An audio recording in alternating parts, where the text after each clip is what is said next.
Man, I like the music in this game. I just wish it wouldn't go away when I tap out of it. Like as soon as the game loses focus, boop, all quiet. Which, yeah, oftentimes you want that. But for stream games, I kinda like it if I can just have the game music in the intro like this. Anywho, good morning, noon-ish show. Yeah, not with badass music though, exactly. How are we all doing? Show, have you been up since 5 a.m. again?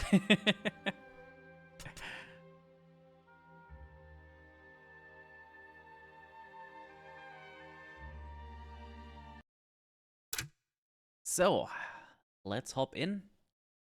Let's see if we actually can get the car back. And let's see where exactly it's safe.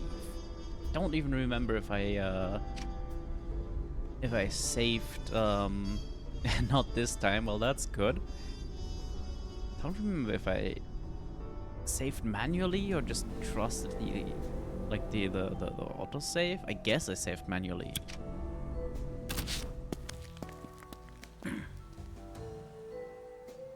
Ugh, not the hay fever. I haven't had any yet, but yeah, that's coming.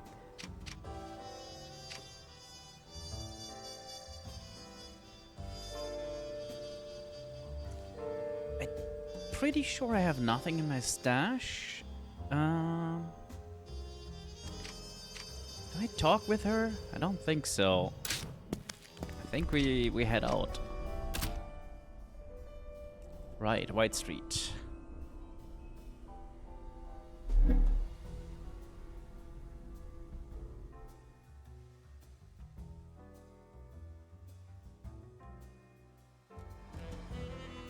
I don't believe in vengeful spirits. If they existed, White Street would have been torn from the sky in retribution for its decades of war.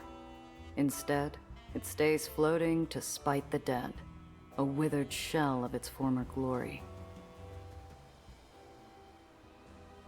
Nellie, I want you to watch me and stay close. Oh, we did take her. I thought we left her back at the apartment. Happy shopping. Why? Is something wrong? Where would I find the time, kid? Or the heart to fill your head with graves of ash? Yeah, it's very, very stylish. Islands on fire in the night. I also like the that thunder everything of is war in the skies. That was voice years acted. ago. But makes for a very relaxed stream. not yet. Okay, so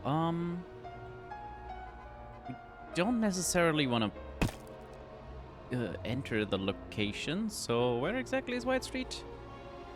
Yeah, there. We want to go there.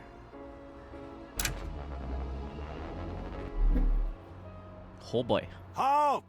The roads are closed until the demonstration is over.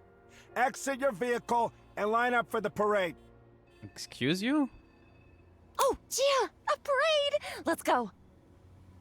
Well, she's happy. If you do not comply, you will be arrested. Yeah, that doesn't seem like a fun parade. Fine. I needed to stretch my legs anyhow.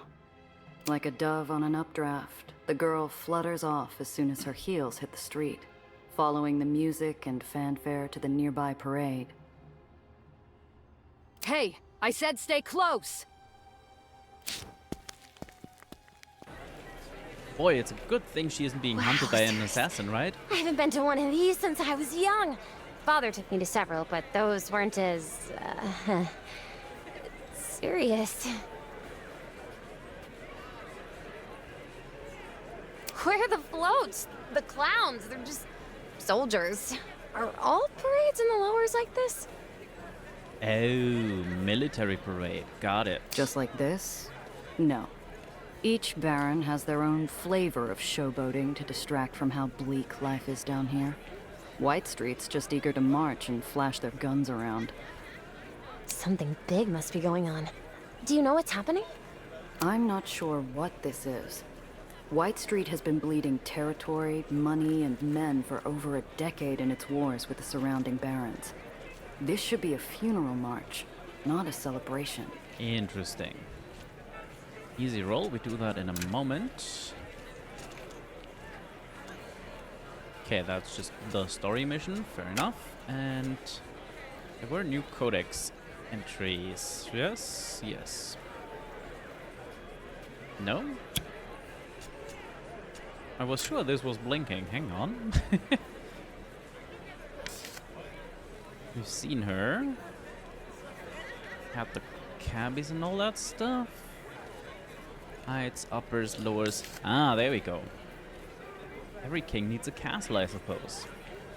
Rather than Eli's seat of power, the citadel dominates the White Street skyline, an impressive reminder of the general's unshakable will. In addition to serving as the headquarters of the sanitation brigade, okay, this towering edifice is nigh impregnable and armed to the teeth. A grim reminder of the staggering resources and manpower at the Baron's disposal. Well, well. Oof. Barely got that 5.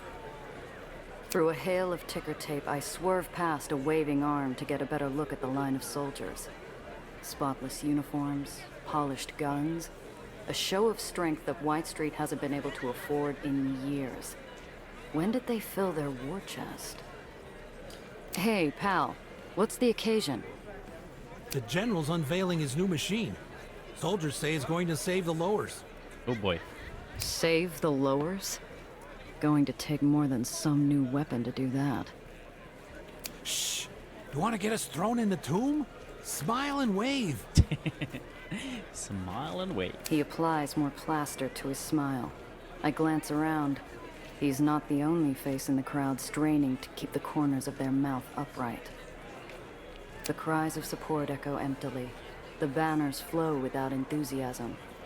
Like stone pushed through a sieve, the crowd forces out cheers for a devil clad in white. Is that the Baron of White Street? He must be really popular. That's Eli Tillingast. Calls himself the General. They cheer because if they don't... Burn the tyrants! Uh-oh. Somebody's about to get shot. That is, okay. Big old guns.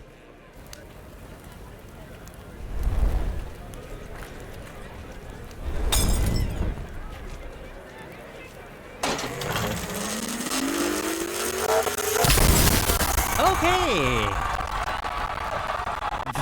Very big old guns. Jesus.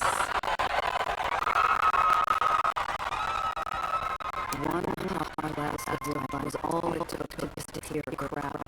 Stunning onlookers like a twisted magic trick. Instead of applause, cries of panic and a stampede of feet clap the Let pavement. yourself be sick. While a putrid Obviously, we're smell not fills picking the that air. option. My gut Ooh, medium twists though. as it fights every reckless impulse to run. Ah. Foolhardy onlookers run from the scene before being gunned down by rifles hidden in dark corners along the promenade, revealed only by the occasional flash. I grind my shoes into the pavement and force air through my lungs. In, out, over and over. I tell myself the cannon's not aimed at us. Yet. Yet. The crowd seconds from dissolving into a frenzied swarm. If I don't grab the kid and move, we're going to get trampled flat.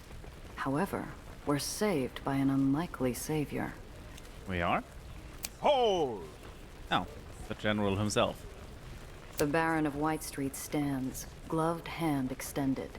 Despite fear and panic, the crowd obeys, frozen in place by a gentle, assuring gesture.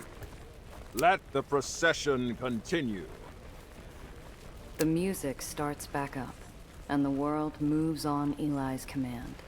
Coerced cheers rush to fill terrified silence, while marching boots blot out the scorched earth. The days where White Street bled tirelessly to save a debaucherous world have come to an end. We will bleed no longer. Our enemies will tremble before a weapon they cannot resist. A weapon they cannot overcome. I mean, that Zappy gun looked impressive, but it has a long-ass charge time. Somebody just shoots the cannoneer, you're kinda out of luck. We will demand our rightful place in the sun and rid the shadow of chaos from the lowers. We are just. We are strong. We are unsullied. He pumps his fist and the crowd answers with a deafening cheer. With all eyes back on the general and his grisly procession, I look for Nellie.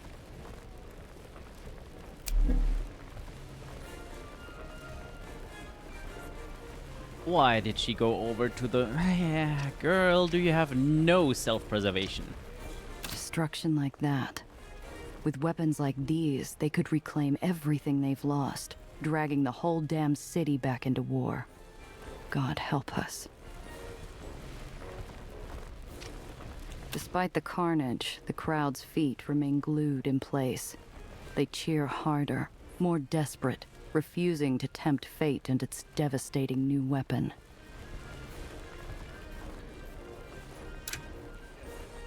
The war banners of White Street once flew over much of the lowers. I dread the day it happens again. These barons are no different than dictators of small countries, playing dress-up and throwing their armies around like toy soldiers on the playground.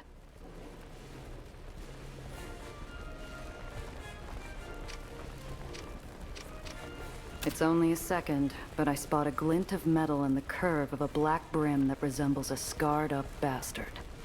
I go for my gun, but he disappears like campfire smoke in the night. Did he spot us? Or am I jumping at ghosts? I scan the whole street. Nothing. I decide not to mention it to the kid. After what happened, I'm jumpy enough for the both of us. Oh, no! That weapon, red Aether, wasn't to ever... Oh, Gia, those people. Sorry. Those poor people. You know what that is? You recognize it? What the hell was that thing, Nellie? It was never supposed to get out. Never. How did it get out? How? So is that what was in your research papers? But it must have gotten out before the... Oh. Right, okay. So you and your group were working on something involving this. And the black hat guy was sent to remove everybody who knew about it, except for the acceptable elites, I guess. Also, let's take a quick look at the codex. What, the general.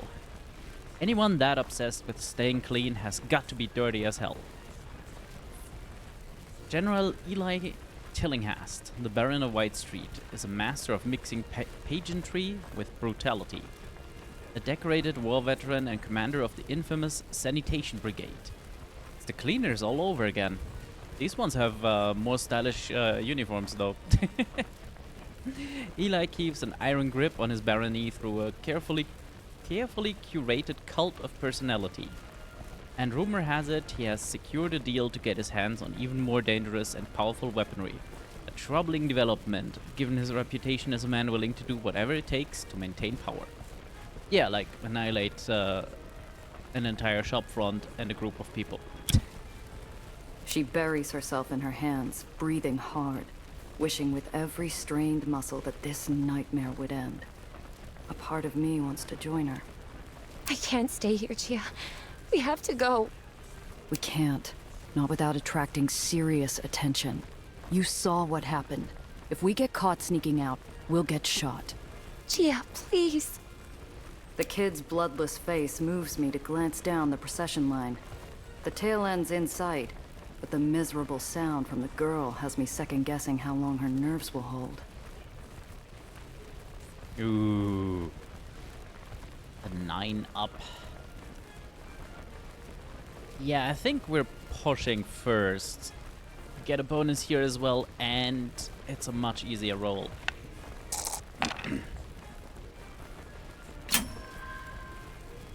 Nellie, look at me. Talk to me. Just tell me what that was. That weapon used red Aether, Gia. A highly volatile, highly experimental version of Aether. It's very powerful, but also very unstable. But red Aether wasn't supposed to... With nothing more than an empty expression, the kid clams up tighter than a 10-inch steel vise. Okay, can you quick save in these spots? No. That makes sense. Do we risk it? It feels like it's not gonna just give us a game over if this fails, so it probably lead to more interesting things. Oh, we almost made it as well. Damn. All right, kid. Stay close. This ain't gonna be easy. The stench of burnt flesh wafts over clouds of dust and stale wind. My stomach turns over on itself, trying to hide from the stink, begging me to flee. We just need to make it back to the car. A guard lurks past where we parked, his stark white pressed uniform darkening the street around him. Hey! Where you two going? Nowhere. I grip Nellie's wrist tight and lurch forward, ready to sprint. The girl stumbles into me, making us look like a drunk set of dance partners. Damn it. Run, kid! Oh dear. New codex. Oh. We finally get a proper explanation of ether.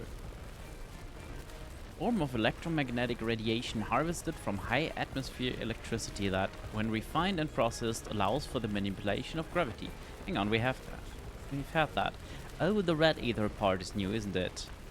Red ether is not naturally occurring, but rather the unfortunate result of a laboratory accident which claimed the life of its unwitting creator. Once again, the codex is really not not expecting to be read this early on, is it? A highly energetic and unstable state of luminiferous aether. It contains stupendous potential energy, but must be carefully harnessed and controlled, or that energy is released with explosive consequences. It's appeared recently in New York as a power source for terrifying weapons of war. Yes, very recently, like 2 minutes ago. Usually employed by those who prioritize violence and might over their own health and safety. The young guard hesitates, and I spear tackle him faster than a Coney Island roller coaster. I've got him on the ground, fist raised, when he screams. Womp womp. Please! Oh, I thought he was gonna call back up. The soldier, if you could call him that, can't be more than 18.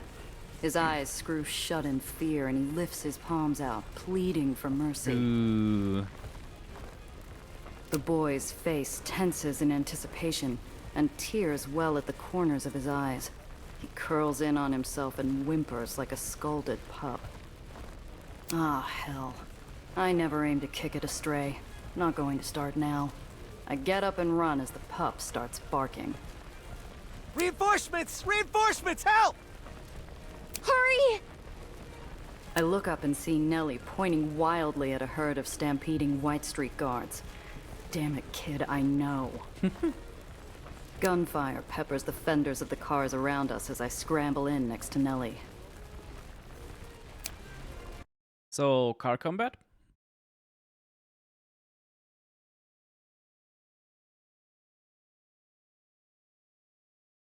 Anarchy spotted! Yep. Orders are they'll be dealt with immediately.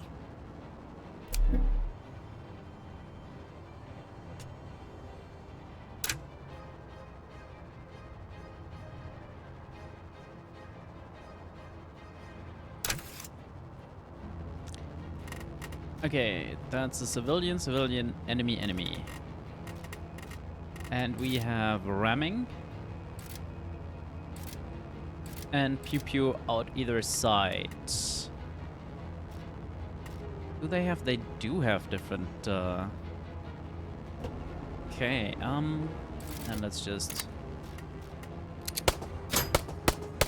Pew pew pew. Not bad actually. And yeah, let's ram him. And then just fall back a bit. Maybe here? How far do I want to fall back? Maybe I don't want to fall back.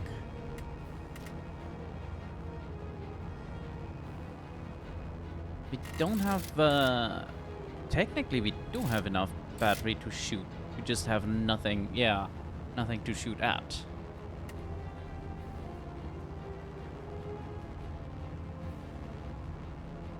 Okay, I don't think it really matters where we go. So, and turn.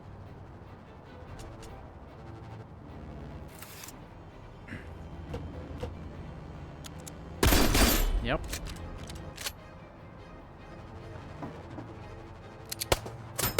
Oh, shit. Can I actually see their abilities somewhere? You're cruising for a bruising! Oh no, not the fucking cabbie. What the fuck, bro?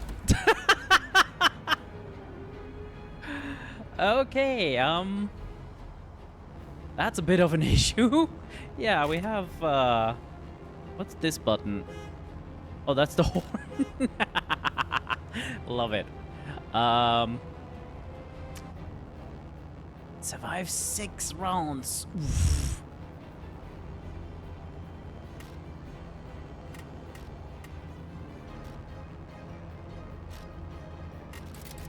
Okay, ram backwards. That one hurt.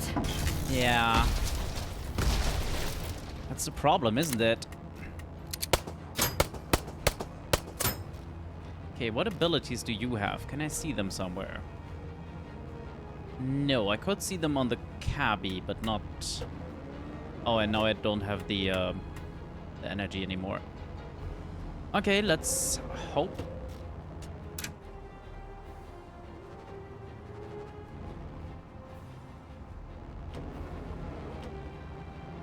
I think that's, yeah, that is not great. Oh, we're still on fire! What fun!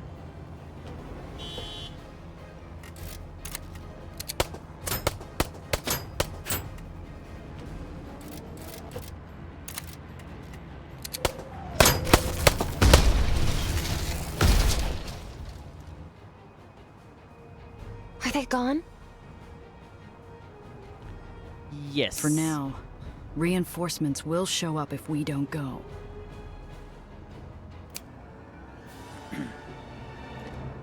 Goody. Our car is, almost wrecked. Some good XP, though. Okay, what is that? Caltrops. Oh. Can I, like... Well, I guess I take it, but, can I mount them on the car somewhere? Enough distance passes that ash and screams and a bright, hot light start fading into a bad memory. Hello, Nellie Jay. breaks the silence. Welcome in. I hope Blueprints was not too frustrating today.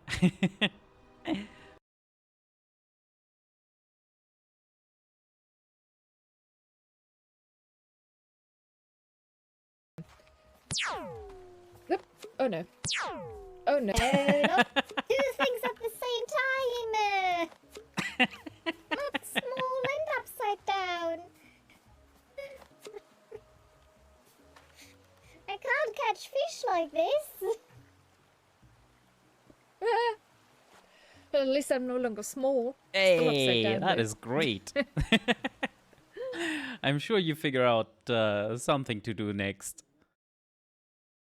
Yeah, that is a great redeem. The combination with the voice changer is brilliant. Oh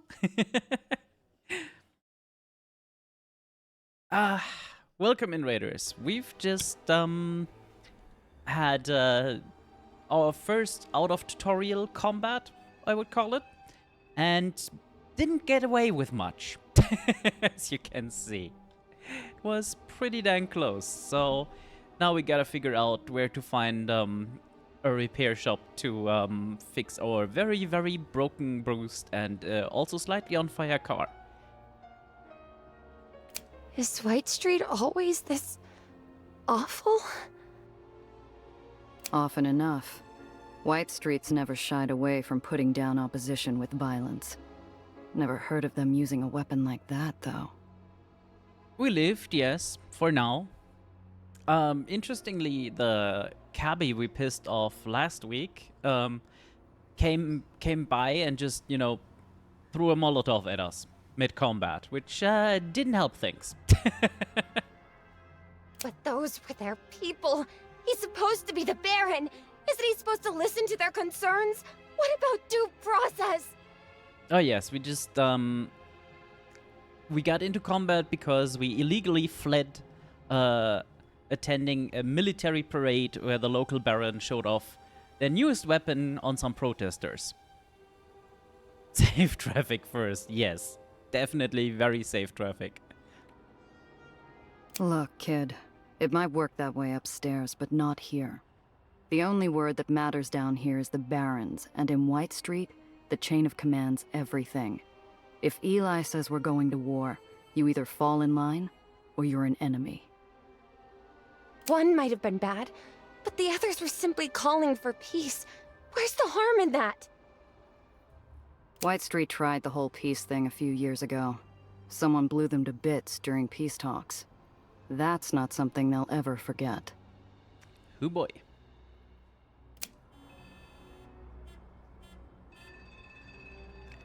So, can we find a garage here, or do we have to go home for that? I guess we would have to go home for that, so we just try and make it through without any more combat? I guess. Well, that worked.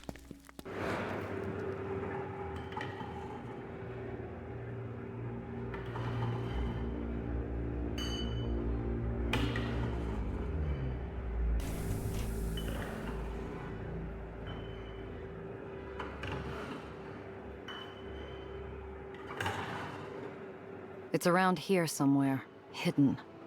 What was that symbol? Are we really going into the Undercity? Will the Aether Rats let us, or are the stories true? You don't think they'll throw us off the island, do you? Let's hear those stories. Which stories we talking about? Well, the ones in the papers? I've never met an Aether Rat, so I honestly don't know how much of it is true or not. However, they're supposed to be benevolent, aren't they? They keep our islands in the sky, and in exchange, they get the Undercity, but everyone knows that. I've heard they generally keep to themselves. Except when outsiders sneak into their tunnels. Also, their eyes all turn into a unique shade of pale blue. They glow, too, from what I've read.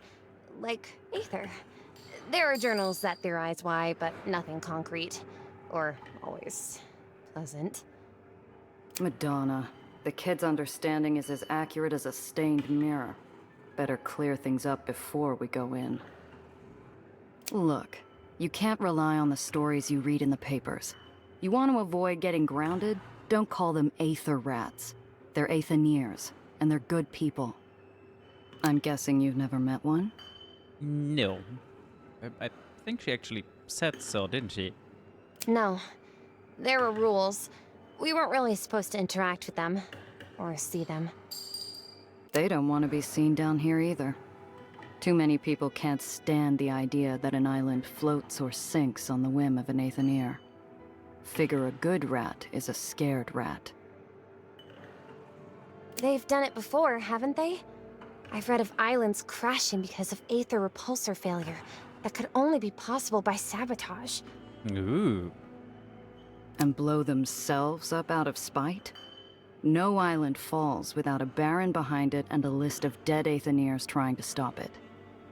The world down here isn't one you'll find in your books. Keep that in mind. Now, where's that door?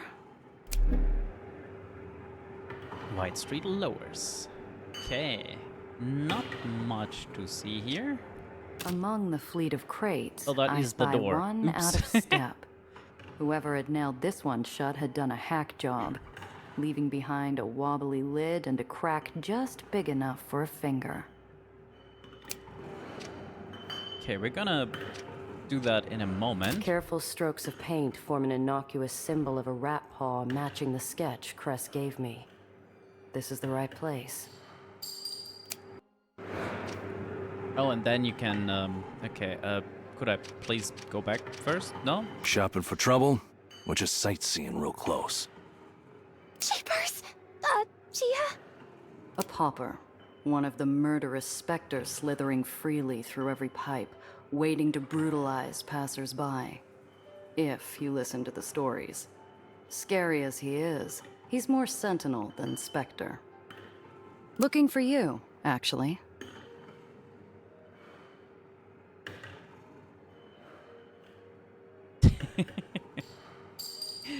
Is that a fox playing a saxophone? Yes, yes it is. We're friends of Cress Carter. She sent us to ask about a missing car. Cress Carter? Strange. Cress's name should mean something. Either he's greener than he looks or he doesn't trust my word. I might need something to loosen his tongue. Okay, tricky roll.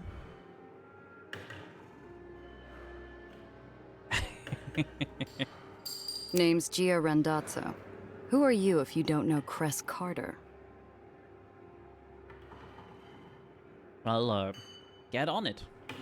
What's stopping you from 100%ing it? How hard is that actually? Maybe I know her. Don't know you. Neither of you. Well, if what you need is an introduction, my name is Dr. Eleanor Reinhardt. Pleased to meet you. Don't shake hands with strangers, let alone topsiders. He threatens to disappear back into the shadows and leave us without a way in.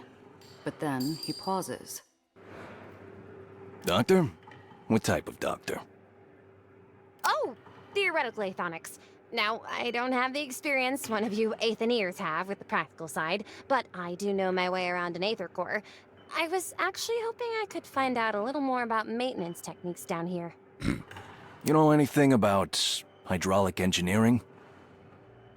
84, not bad, not bad. No, but I'm a quick study.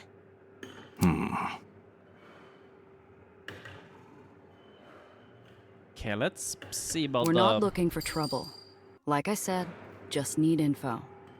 Could be a couple of terriers, maybe some topsiders looking for some fun.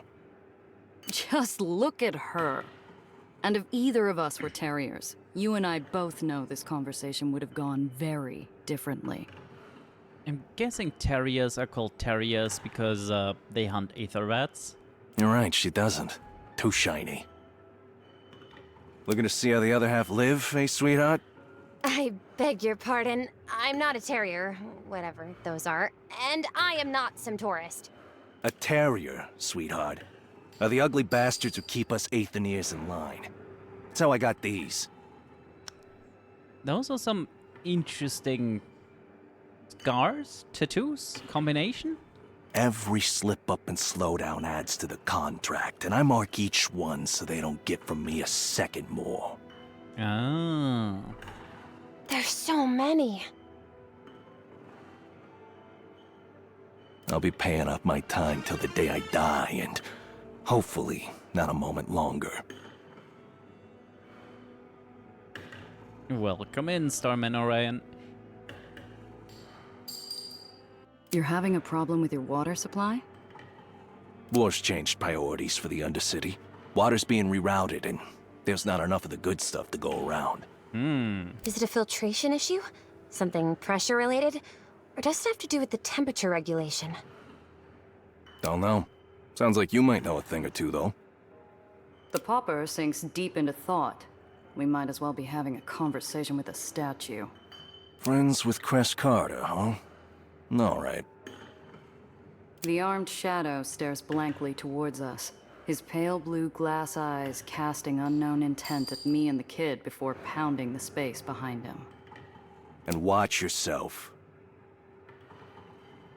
He melts back into the industrial decay behind him, never once taking his eyes off us, his disembodied voice echoing out one last time. Or you'll see us again real soon. Fun stuff. Every darkened cranny becomes a potential peephole while we stand there. Like walking to confession blindfolded in a packed cathedral. I can feel hundreds of unseen eyes watching, waiting for a single misstep. Walking to confession blindfolded in a packed cathedral. What a phrase. He gave me the heebie-jeebies. Do you think he... She's interrupted by a gush of stale air riding the echoes of countless thumping Aether machines.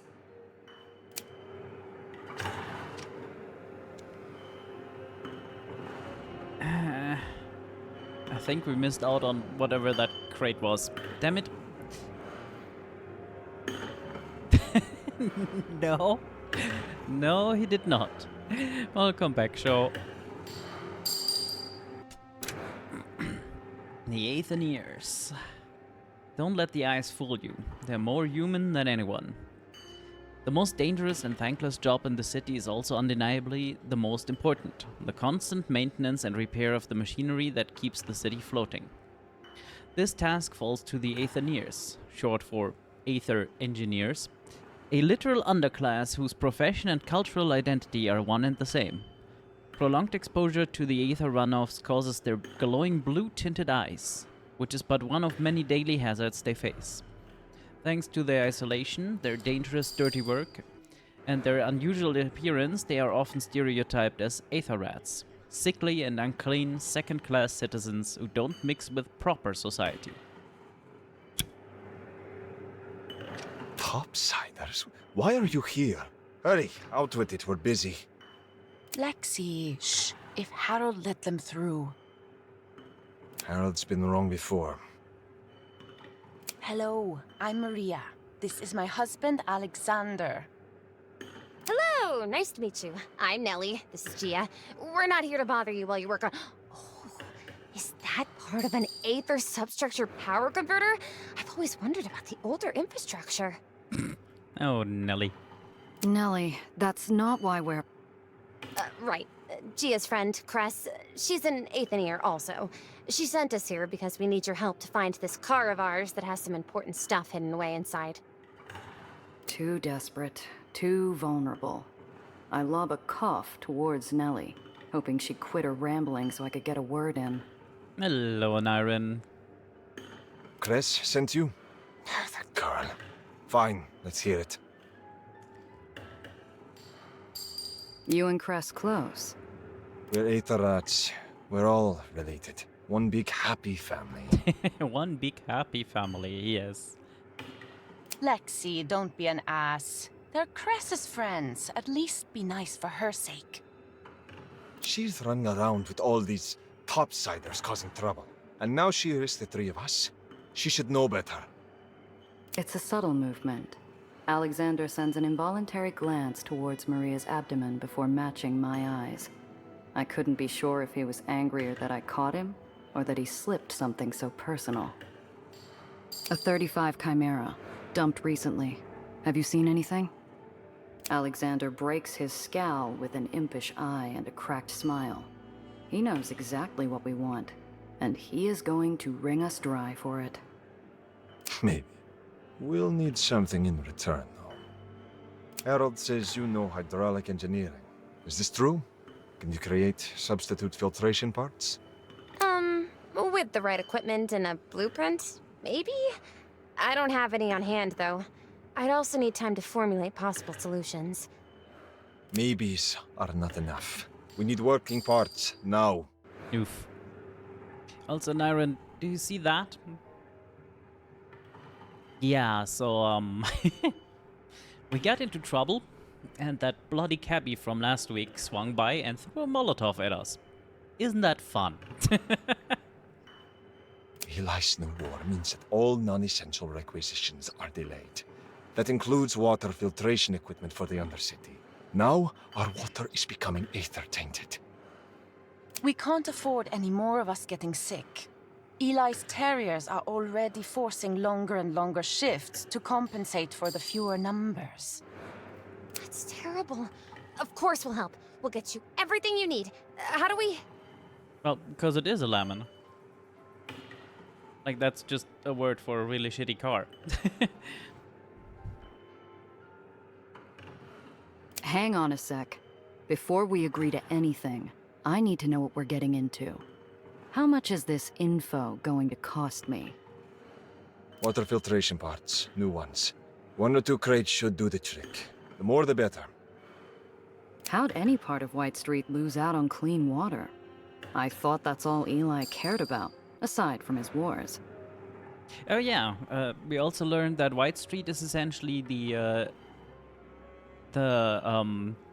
division cleaners, just in pretty white soldier outfits rather than, you know, flamethrowers and masks. Our water is kept separate from the rest of the Baron's supply. That way, terriers can reward us with clean water if we run low. Ah, what a fun system, yes. With our own supply of fresh water becoming smaller, we have to use water tainted by Aether use. Or find ways to make the terriers give us extra. Why would Eli risk the lives of his Aether&Irs? You keep his islands afloat. If you all start falling sick, his islands are going to start dropping too. We've asked his terriers the same question. All we get back is, get back to work. Right. You'll have those parts, but I'll want to know where my car is as soon as we're back. You have a deal. Thank you. Don't trust the quartermaster. And watch yourself around the scrapyard. It's a dangerous place. Gia. The man leans forward, grabbing my arm and pulling me in close out of earshot of his wife. I mean, some of them already have glowing eyes, so yay? Do not bring any heat back here. If you risk the safety of my family, then you can consider your car lost for good. Here, this address used to house a friend of the rats. It's empty now. Use it to lie low if you can't help yourself from getting into trouble. Alex releases his stone grip and a slip of paper into my hand. Nelly takes his quick, hushed intercession as a desperate request for success. We'll get everything you need. I promise. Poor kid. She has no idea. Ah, now we can try our luck at the crate again. Among the fleet of crates, I spy one out of step. Nice. I stick my finger through the hole, angling past jagged slivers and crooked nails until I find a solid grip. I pull, fighting the groaning, shuddering lid. It gives up with a pop. Ooh. Reroll a failed enforcer check. Love it. And a crate of components. Nice. Oh, that's just sorting. That's not take stuff. Okay. Wait.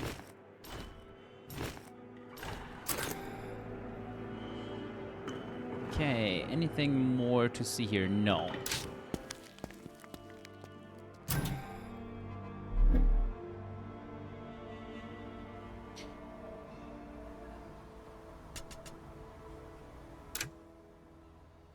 Oh.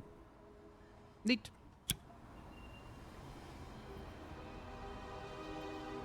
Aw. Yeah, I think we can really only... I guess we could try and get back to the ferry to repair. But I feel like random encounters on that route will just kill us. So might as well go here, I guess.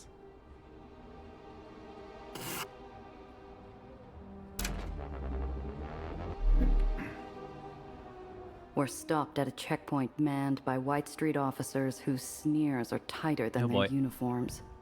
I get the feeling these are no shift-clocking schlubs. All whitecaps stink like rotten pork, but these ones seem to be wrapped in fancier dumplings. Who are they? If I had to guess, White Street Intelligence. General Eli's secret police. Oh boy. Oh boy. You said it. Just keep cool. After a moment of tense quiet, they wave us through. All right, move along. Apparently, we're not the particular field mice these hawks are hunting for, and I'm not about to give them a second chance to swoop. As we burn Aether and leave them behind, I let out a breath I didn't realize I'd been holding. Well, that went well. Whew. I hope that won't be a problem on the way back. Oh, Nelly, you just jinxed us so badly.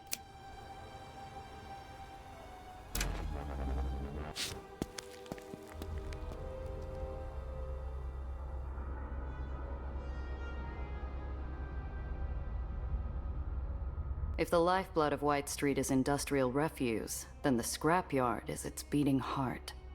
From his steel parapet overlooking the yard, the quartermaster governs this realm of rubble with determination. I spot a crate of water filter parts inside the quartermaster's office. Can't lift him while he's standing there, though. I'd say get Nelly to distract him, but that way lies trouble. The massive cargo elevator locals call the Beanstalk is one of the last remnants of pre-Aether tech, relying on grit, machinery, and braided steel to plunder the refuse of the old world. The main lot is in constant noisy motion, a cacophony of combustion engines and sparking steel. When you look past the grime, it's a place of ferocious efficiency and discipline.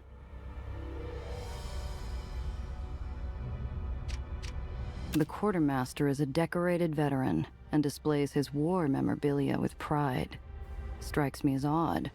From what I've heard about the Philippines, wouldn't you want to forget? Not while he's here. Like his scrapyard, the quartermaster's in a perpetual state of activity. Maybe a nice turkey club once in a while might have resulted in fewer gray hairs for the old soldier. The quartermaster would have a friendly, likable face if it wasn't lined with the stress and fatigue of a lifetime of devotion to Eli. It's clear as we approach he's neglecting 7 other things by talking to us. Sergeant Major Lutzko, I'm Gia Rendazzo, and this is Nelly. Pleasure, girls. Sorry about the state of things around here. I don't often host such fine company. What brings you to the scrapyard? It's a pleasure to meet you as well. You see, we're looking for... Just a few minutes of your time, then we'll get out of your hair. Sir, how do you get along with the Aether&Iron in White Street? They keep to their own, mostly. That's fine by me. Why? Well, they're not getting the supplies they need to survive, you see. And you're what? Their lawyers or something? No. Why is the heat going up? Higher heat improves breast. Oh, I see. High heat also leads to more enemies in combat. Yeah, no thanks. We're good. His eyelid twitches. He's getting impatient already. Time for the charm? Look, you whitecaps are all about honor, right? You understand what an oath is. We made a promise to help these people, and Nice. we intend to keep it. Where you two been hiding, huh? White Street could use a couple more women like you. Ah, hell. Look, I'm really busy. I'm gonna be in my office, stuck staring at paperwork. I assume you can show yourselves out? You follow? It isn't permission. The old bastard would kill me if we ever ended up on opposite sides of a fight. But it's a chance. Yes, we do. Thank you for your time, sir. Yeah, thanks for dropping by, ladies. With a forced smile, he picks up a clipboard and walks off, shouting orders down at machine operators. and leaving us to look out over the yard alone. The gangway behind us squeals under a heavy step, and I turn to see a black-clad stiff trying to pass us a counterfeit smile. He puts down a half-drunk carton of milk and goose steps into our path, ever so politely blocking our exit. Yay! Good afternoon. Intelligence Officer Randall Pitt. And you are? His feet are welded to the iron below, and the pins on his jacket identify him as one of the highest-ranking hogs in the White Street pen. There's no moving this one unless he wants to move. Gia Randazzo, and this is my sister, Nell. Right, sure. A pleasure, madams. And what, may I ask, is the purpose of your meeting with Quartermaster Lutzko today? Polite conversation. What's it to you, Mac? The officer's eyes flick upward, scanning my face with the practiced arrogance of a bully who's never had to throw a single punch. I return his gaze with a frosted steel stare of my own. Miss Randazzo, was it? Just a few questions and you can be on your way. No need for you to escalate this. His reptilian eyes flick from me to Nellie, greedily drinking in her details. This one's the type to seek out power and authority purely as an excuse to start fires wherever he wants. And he's oily enough to be a hazard around any open flame. We were just hoping Lutzko could help us find something. And what is it you're hoping to find? Excuse me, but don't you think that's a bit personal? Run-of-the-mill scrap. Spare parts. I got this lemon, see, and she needs a lot of love. I see. And what is it you do for a living, exactly? I drive around people. Wait, that's the cabbies. This and that. Plenty of odd jobs around for a working gal. How very specific. Isn't it just? He's inching closer, and my hackles raise. This snake doesn't need an excuse to sink his fangs into me. I better not give him one. Were you present at General Eli's recent parade, by any chance? Sure. Yeah, we were. It was a fine time, until it wasn't. Yes, indeed. Very regrettable, the anarchists. But a lovely event overall, I thought. Anyway, listen to me prattle on. I get flustered when faced with such ravishing beauty, you see. For sisters, you don't look that much alike. Do people tell you that often? Oh, all the time. Oh, he's loving this. Savoring every second like we're a pair of potato knish, fresh out of the oven. Which means, of course, he's about to bite. I trust a pair of such good little New York girls would promptly report it if they were made aware of any illicit activity on the part of Sergeant Major Lutzko. Correct? Sure. We don't actually know anything, though. What do you mean, illicit? Oh, you know, illegal, wrong, things that would demand a transfer of leadership here into more capable hands. Anything he shouldn't be doing. How would I know what he should or shouldn't be doing? His smile flashes in and out of existence so quick, you could argue it never happened. In an instant, his officious familiarity vanishes. How charming. Now, you and your sister can testify to what you know, or we can take this up with General Tillinghast. Your choice. Doesn't take a genius to figure Lutzko's into something dirtier than his own soot-stained uniform. I share a look with Nellie, whose sparkling eyes are relying on me to navigate us out of these shark-infested waters. What's he in trouble for, anyway? Treason, malfeasance, embezzlement. Supplies deemed vital to the war effort have disappeared, only to be found later on the black market or in the possession of degenerates. Ah, so the exact same thing we're here for. Great. He didn't need to specify which degenerates he was referring to. Apparently rats wasn't cruel enough. The punishment for which is death, of course. By grounding. Death by grounding is a brilliant term for, you know, people living on a floating city. Grounding? Is that... Yeet. Yeah, kid. The long drop and the sudden stop. It's justice, my dear. Traders pay their deficit in loyalty with blood. Seems to me it'd be some work to get to the bottom of whatever Lutz goes into. And I don't work for free. The officer's eyes flash, like a jaguar recognizing another predator in the underbrush. A woman of commerce. Yes, very good. If you cooperate, I can assure you my office will be more than capable of furnishing you with whatever reward you're looking for. That's what I like to hear. If I find anything out, you'll be the first to know. I shall hold you to it. This was a distinct pleasure, ladies. Till we meet again. Goodbye. He peels himself out of our path as slowly and painfully as an overglued bandage on a fresh wound. With a final, colorless smile, he turns towards the quartermaster's office. Inside, Let's Go spots him, and the old man's Adam's apple bounces like a kid on a trampoline.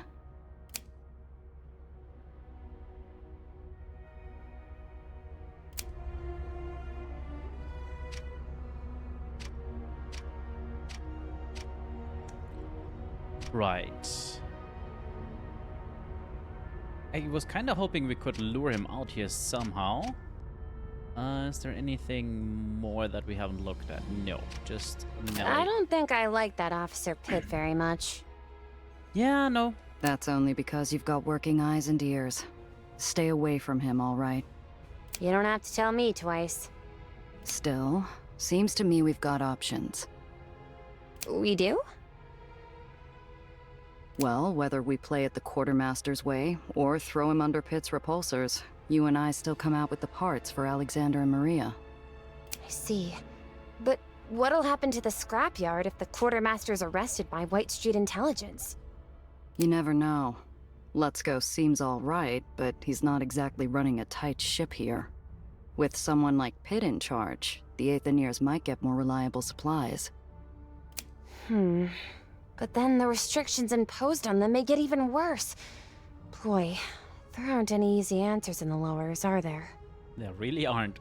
You catch on fast for an academic. Gia, the water filtration pieces we need, where do they originate from? Well, White Street reuses whatever they can. Old coffee makers, radiator grills.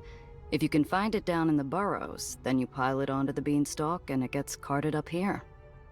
Oh, of course. Well, then it's simple, isn't it? We just go there and grab some supplies while they're in transit. Oh yeah, super easy. I must be giving her a real scorcher of a look, because she blushes pinker than a spring tulip. You're suggesting we raid a cargo shipment.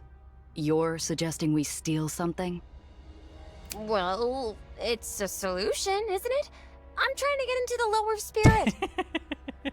The embarrassment and excitement fighting for real estate on her face have me this close to throwing an arm around her shoulders and tussling her hair. Let's go, Principessa. Right.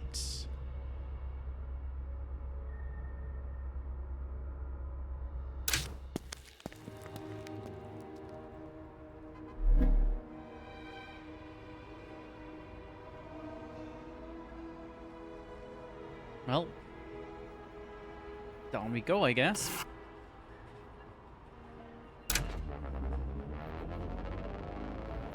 For a moment, I think I'm seeing things. Looks like a scrap pile is moving all by itself. Until I spot the dark shapes of street urchins on its surface, like flies gnawing a steak left out in the sun. Hey, seen anything around here we could use for water filtration? I'm not sure they'll be familiar with that sort of terminology, Gia. What about... You mean like mechanical or fancy carbon type? Ain't seen none today, but Spunky found a whole box of rubber flanges yesterday. No cracks or nothing. You want it? You gotta pay. I'm too busy enjoying the shock on Nellie's face to notice the White Street patrol car pull around into my blind spot. You ain't authorized to be here.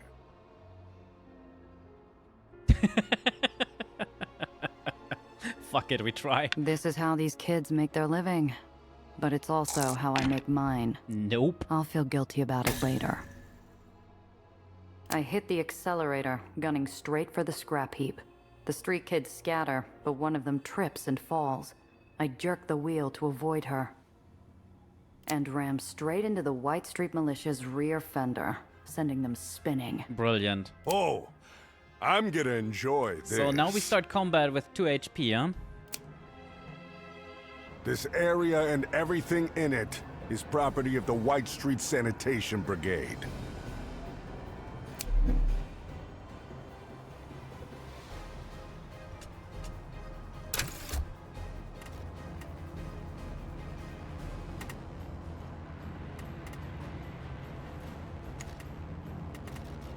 Yeah, so this is absolutely over.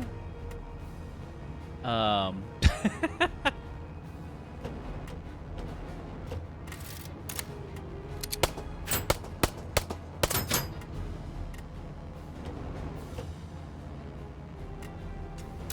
as well just enter, because honestly, yeah, this just isn't gonna work.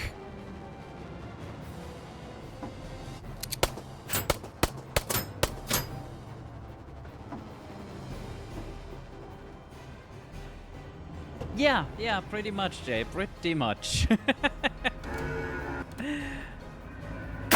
all she wrote. Bye. Well, we took one of them with us. Yeah, restarting the encounter is absolutely worthless game. I started it with 2 HP.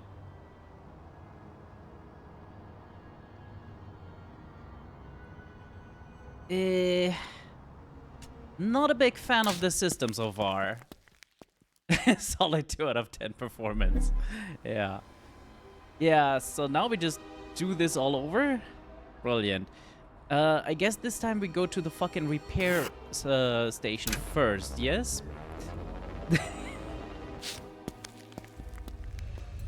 We can repair our vehicle here. Yeah, and buy there we some go. Parts.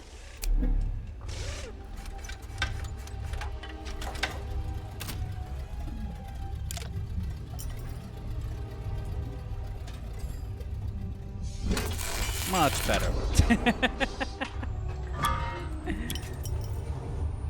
Okay, and back out of here. And now we drop a quick save so that this nonsense doesn't happen again. For a moment, I think I'm seeing things. Hey.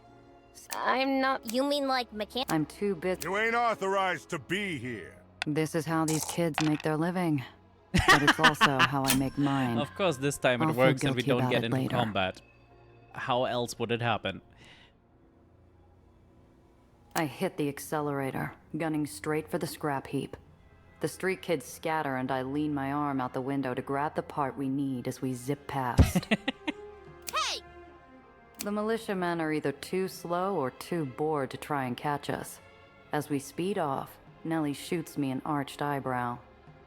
I suppose you're going to say it's a dog-eat-dog world here in the lowers, and we had no other choice, hmm? Well, we had a bit of a different choice, but I like money. Sure, Principessa. Works for me. Yoink. Not what the Aether&Iron are looking for, but worth a penny or two. What, where is my inventory? Here.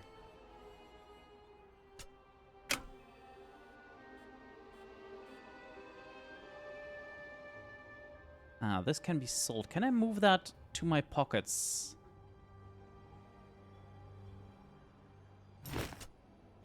No. Can I move this to my pockets? Really? Why not? I feel like brass knuckles are perfectly fine in pockets. Because, yeah, if we need more, we're gonna run out of space real quick. Oh yeah, we should check back in here. See if we can install the caltrops somewhere.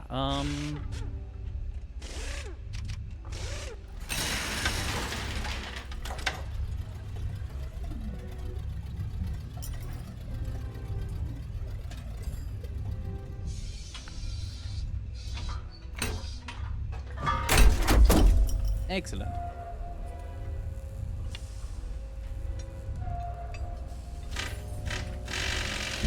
Rusty pistol. Is that what we're using? I see.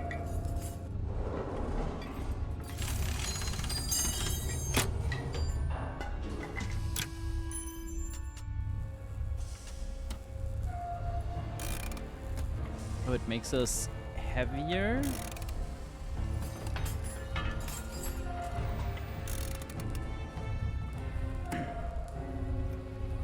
Okay, but no like movement penalty or something, at least yet. Okay, yeah. Can do that. Do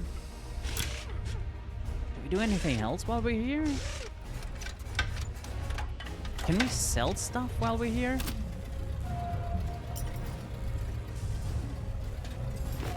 Yes, yes we can. Excellent.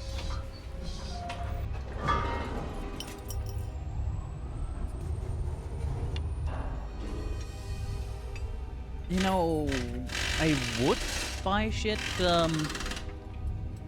except I still hope we get our thingy back. Our original car back. That would be nice. Reroll failed grease monkey check, okay. Okay.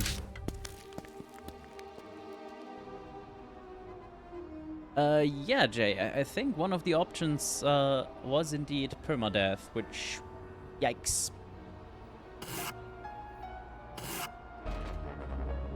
The busted chunk of an island's underside rusts in the sun, laying precariously on a crushed tenement building. Broken detritus and snapped cabling hangs down close to the street. Oh, this is perfect! See that? If that old Aether repulsor's not damaged, the parts could easily be repurposed for water filtration. Ooh. Once we're parked, she runs off and gets to work, untangling pieces of equipment, reaching up on her tippy toes to pull down bundles of wire. She turns back to me. Well, start over there with the equalizer piping. I can't fathom what she wants me to do, so I start tugging on pieces of scrap and hope for the best. My clumsy efforts shake loose a metal assembly, and it nearly cracks open my coconut. If you don't know what you're doing, stay out of the way. I'll do it myself. I wait by the car till Nellie comes over with an armful of useful parts. She gives me a glare, and I can't help but feeling like I'm back in primary school. At least it's only my pride that took a beating this time.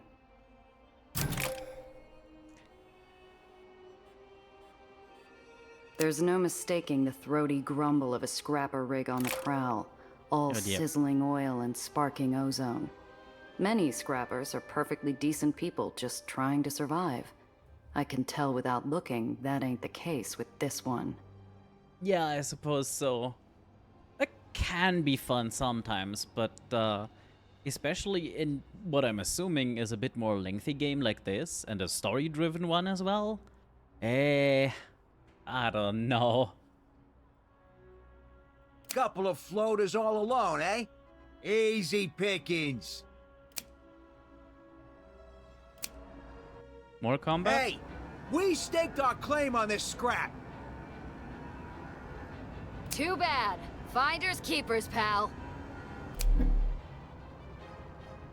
AoE abilities. Oh my.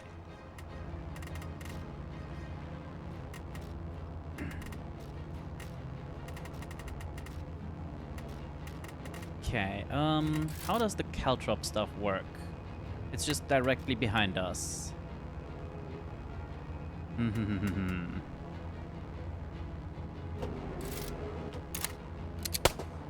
Pew pew pew.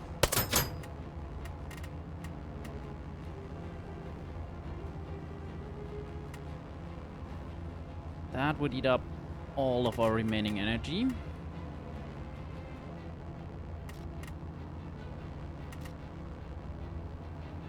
Realism. Ooh.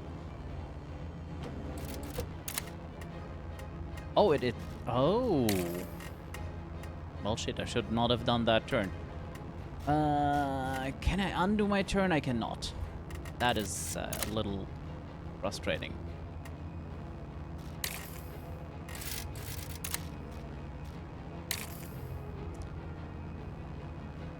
3 energy left, so yeah. Can I restart the... Yes, yes I can. Excellent. Hey, we staked our claim on the... Too bad.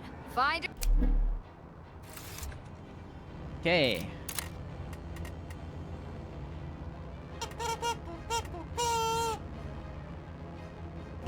It's a freak. Hello, freak.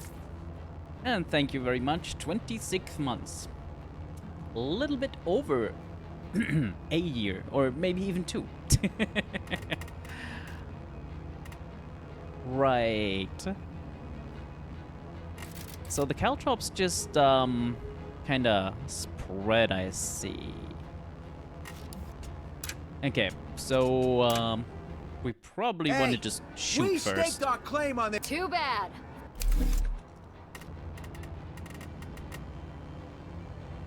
Let's see, one here. And pew pew pew. And can we get over here? We can. How much health is left? 3. But we don't have anything left here. Maybe get here. So we have at least a little bit covered with the falling nonsense. Also, Potato Jesus fried for our sins.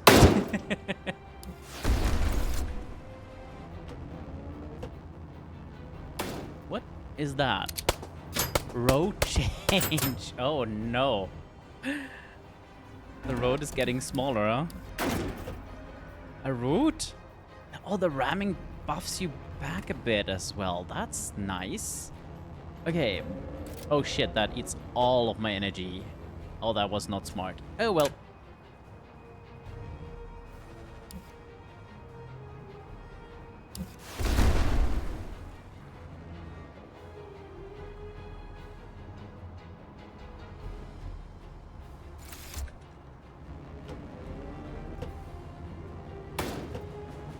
Thanks.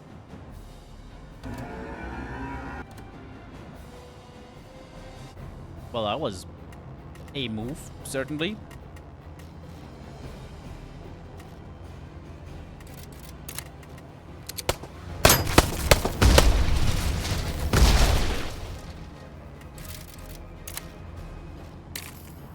Yeah, I can't move there. I could just ram him, it's just,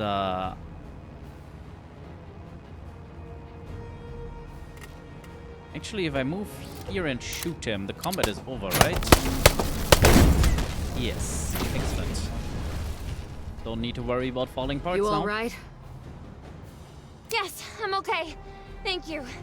You grew up with those people? A different time, kid. A different life.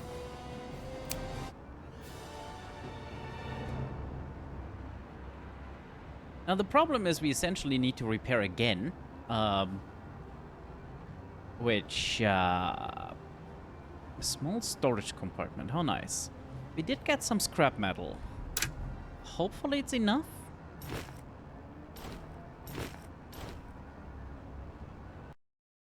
Have you tried not getting hit? No. But I did just see in the inventory... Yeah. 5 health. That is something. I think we can go with this. Okay, last section. This is the closest to the burrows I've been in years. If I look off the edge, I might even be able to see where I was born. I keep my Not distance. getting hit is absolutely impossible. Gia, what's that? She points out the passenger window at the dark shape of a scrapper clunker, its burnished surface glinting as it swoops down to intercept us. Oh boy, Its straight markings, back into combat? from grease-splashed like war paint across the hood to the scars and gouges of previous fights, suggest a high rank. That is who we're here to find. Oh, goody. As the car pulls up alongside us, an even and untroubled voice squawks out at us. Hello there. Looking for something, little bird? We don't take kindly to thieves around here. I expect you knew that already. He didn't open the dialogue by opening fire, so I take that as an encouraging That's a good sign, is it? Nellie's looking at me expectantly. I better choose my words carefully as we pull over. You familiar with White Street's quartermaster? Let's go. Sure. He's the only man who puts food on my table. The scrapper leans out his window and proffers a folded piece of paper. I can see the quartermaster's stamp even before I grab it.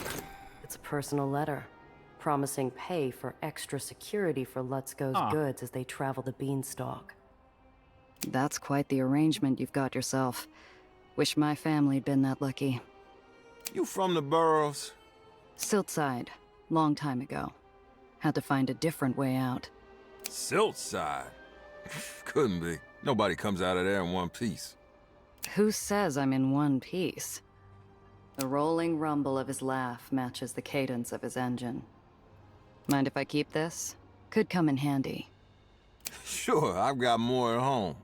The man loves his correspondence. Well, apparently we can now leave peacefully. Guess we go our separate ways then. Fine by me. You be careful out there. His engine roars as he peels away, and I hear Nellie exhale next to me.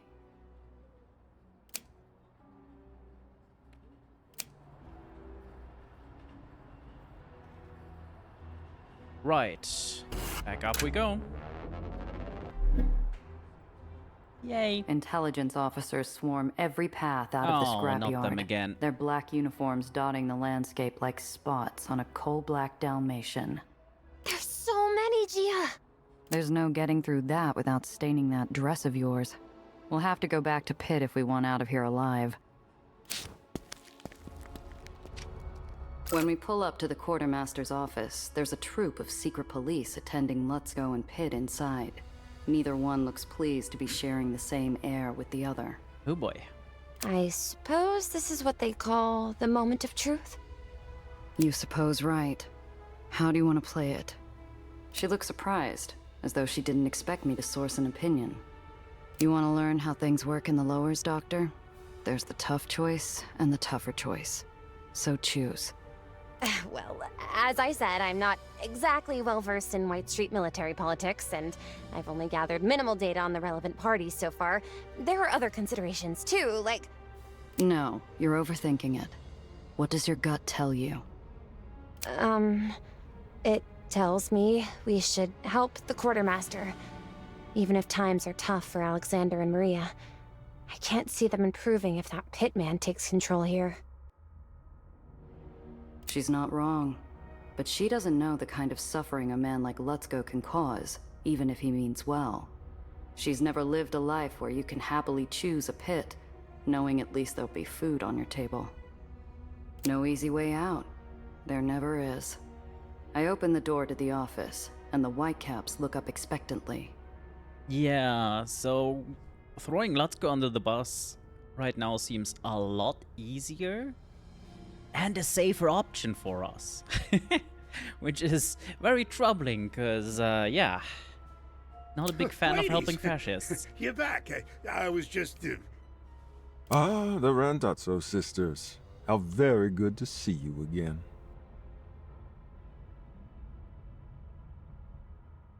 Blame the scrappers. Huh.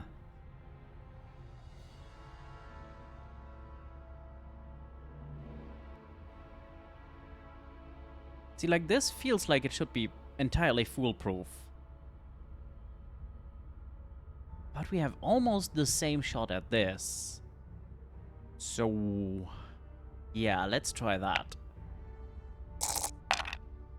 Easy. Sorry, fellas, but we couldn't dig up anything useful. Afraid we wasted your time. Just wanted to come by and apologize before we head out. Intelligence Officer Pitt regards us as one might the brown patch on their recently chomped apple. I see. Well, that about wraps it up then. Then suddenly, he's all smiles, acting for all the world as though we're just finishing a convivial tea luncheon. His tone is the only thing that's pleasant about him as he leans in. If we meet again, Miss Randazzo, our conversation won't be nearly as pleasant as Yay! today's. And we still have to get through that checkpoint. He gestures to his goon squad and they tromp out. Lutzko wipes his brow. We bought the old soldier some breathing room, for all the good it'll do. But we're also on Pitt's blacklist. We'll have to watch our backs in this barony from now on. Woohoo! Can I talk to you? Once Pitt and his pal are gone, Lutzko shuffles towards me and Nellie. He's wringing his hands like a chicken's neck. I don't know what to say. You ladies saved my skin today. Oh, it was our pleasure, sir. The kid's sincerity flatters him, and some color comes back into his cheeks. I lean into his space, interrupting his growing self-confidence. That it was, sir. And we couldn't possibly accept any generous tokens of your gratitude. Say, in exchange for some really damning evidence? Recognition flashes in his eyes. To his credit, the old mustard-stained mutt catches on quick. No, I insist. Listen, you ever need anything, you just let your old quartermaster know. I got plenty of stuff you'd find use for.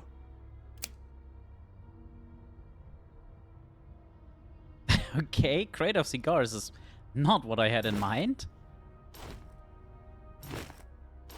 Well, like I said, busy day. Thanks again, ladies. White Street's scrapyard monarch scurries away with all the decorum of a chastised court jester. In a moment, it's just me and Nellie, and the wide expanse of White Street. Okay, I can buy stuff here. Ooh. Can reroll any failed check with that, I guess. That's interesting.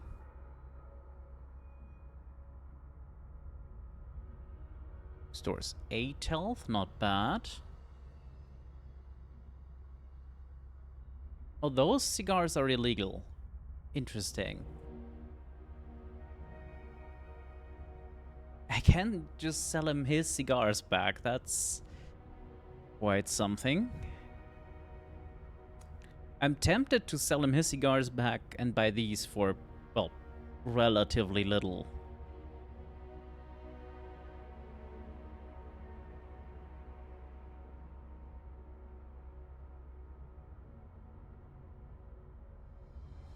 Yeah, I think we have plenty of money anyway. I love that we sold them for 32 and now they're 65 monies. See, now that looks interesting. It's just a teeny tiny bit expensive. Take care out there. Okay, let's check our level up.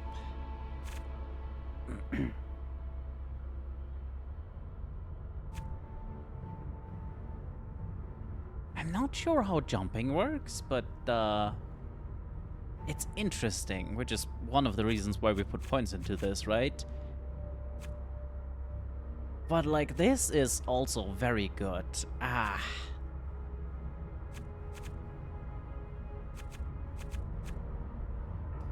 Don't think I'll be putting points into smarts anytime soon. Considering the length of these trees, I'm pretty sure you have to kind of focus on, yeah, some stuff. Not a big fan of the whole ram action, because it always damages yourself, and like, that happens often enough, right?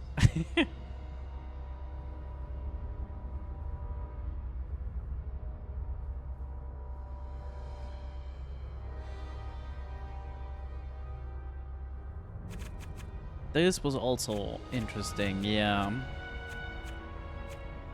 For now, I think we try the jumping.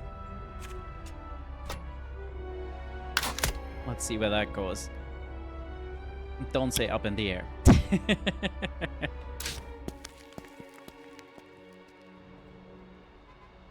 I'm running with too much heat, and with a fever like this, I can't risk spreading it to Alex and Maria. Oh, we're up to 5 heat. I didn't even notice. We need to pull over, lie low, and let the Whitecaps move on. There's a place nearby. Ooh, a safe house! That's so exciting! We're like spies or undercover agents. I'm not tired, so I can take first watch if you need a nap. Though I don't have a gun. Do you have an extra? Goddamn Nelly. Kid, if we need guns at a safe house, it's not doing its job, and we're in a world of hurt.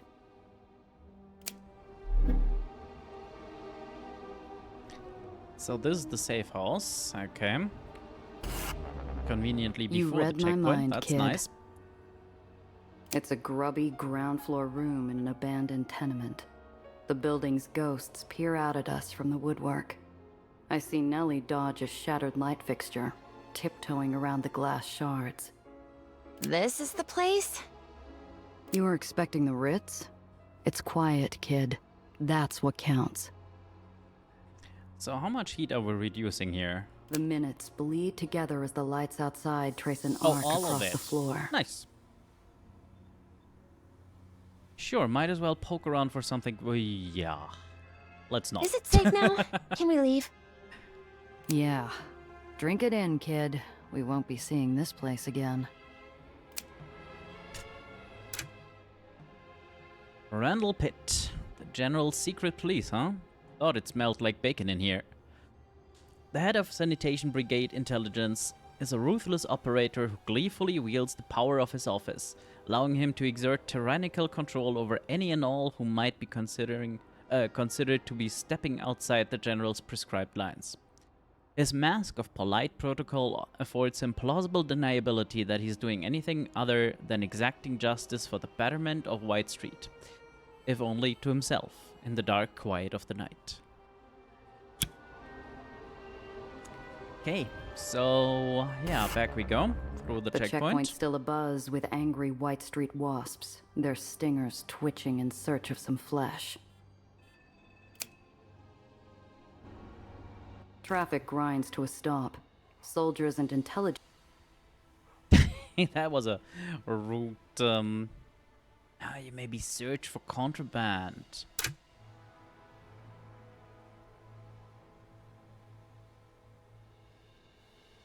Officers are casing Well, we have each 0 car for heat, so contraband. hopefully we just get through, right?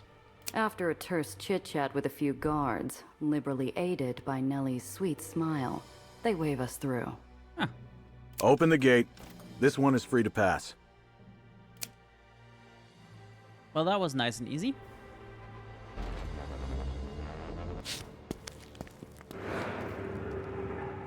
Somehow, the place looks even rougher than it did only a few hours ago. There's a pall in the air as thick as the smog. Alexander and Maria catch sight of us and head over, dropping the goggles from their stained faces and treating us to some weak but earnest smiles. You're back. Do you have what we asked for? I'm happy to say we were able to retrieve some excellent parts for you. Here you are. Her face falls as she sees Maria's strained look of gratitude and regret. Thank you. Truly. Is something wrong? No, honey, you did a wonderful job. It's just that, well, I'm sure these will keep out most of the contaminants. Most? Oh. And our deal? We're true to our word. Poppers spotted a car matching your description by Hero's Arch, past the commercial district at the island's edge. Should still be there. I should tell you, though. Didn't we have, like... Oh no, it's just random... I see. We got the needed parts on the very first encounter, didn't we? Ha. I don't think I quite understood that right. It's all right. Thank you. Next to me, the kid is wilted like a balloon with all the air let out. Her pretty little life in the Heights hasn't prepared her for this. She's had a double shot of reality, with no chaser. Here, we want you to have this. It's not much, but you really stuck out your necks for us, and we look after our own. I like rewards. Thank you. And good luck. To you as well. Ooh, money. He bites something back, tight-lipped, but his eyes say it all. Usable scrap wasn't all we gave them today. We reminded him that not all outsiders are pinstriped jackals with a pen in their hand and gold in their smile.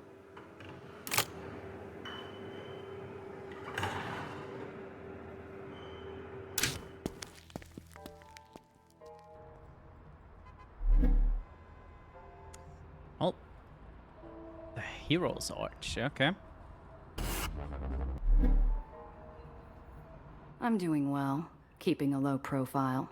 But today it's not enough. A White Streak guard flags me down and flashes his lights. I pull over and a young, self-important whitecap approaches my window. Yay. What seems to be the problem, officer? Don't play coy, miss. I just saw you toss something out of your vehicle. Was that a cigarette butt? Contraband? He hooks a thumb through the belt loop of his trousers, smug as a schoolyard bully.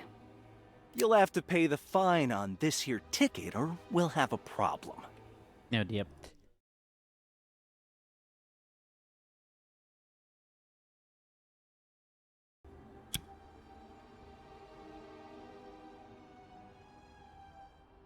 Oh yeah. We can read them. Read them like a book. I give the guard a cursory look. He rocks back on his heels absent-mindedly. Slinging tickets to fill a quota's gotta be a dull post. And if I had to guess, this guy's way behind. Slow day, huh? What? That's why you're stopping me. Gotta fill that quota no matter what, right? I'm not sure I like what you're suggesting, miss.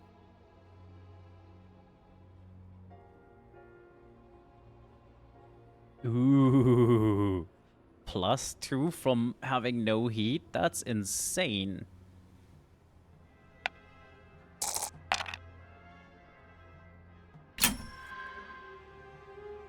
I flash the officer an easy smile and give him a small shrug in response. Had to close a browser window there.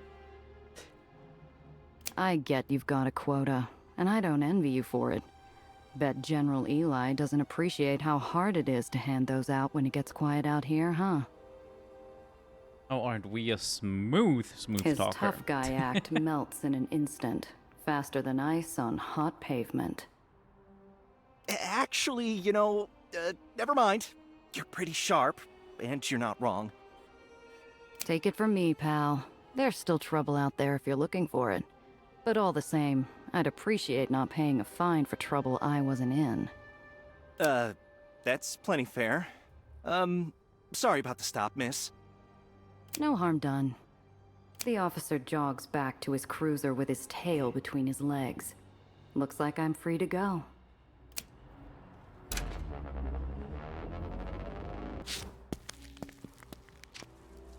My whole livelihood sits there abandoned, abused, and torched beyond recognition, kept company only by effigies to the long dead. The smell of my burnt future still lingers in the cold air. Welp. I guess it's time we upgrade our, lovely lemon. Oh, Gia, your car! I'm so sorry. This is all my fault. The vandal who took my car apart was more butcher than surgeon, ripping out the hidden compartments and leaving a gaping hole where Nellie's briefcase had been stored. That's a problem. Kid. She runs forward, hoping that every desperate scavenger in a 5-mile radius had somehow missed the briefcase. They hadn't. Well, the good news is they probably just took the money. No! And not the world-destroying papers. I suddenly feel like I'm outside my own body, looking down from above at this odd, tawdry sight.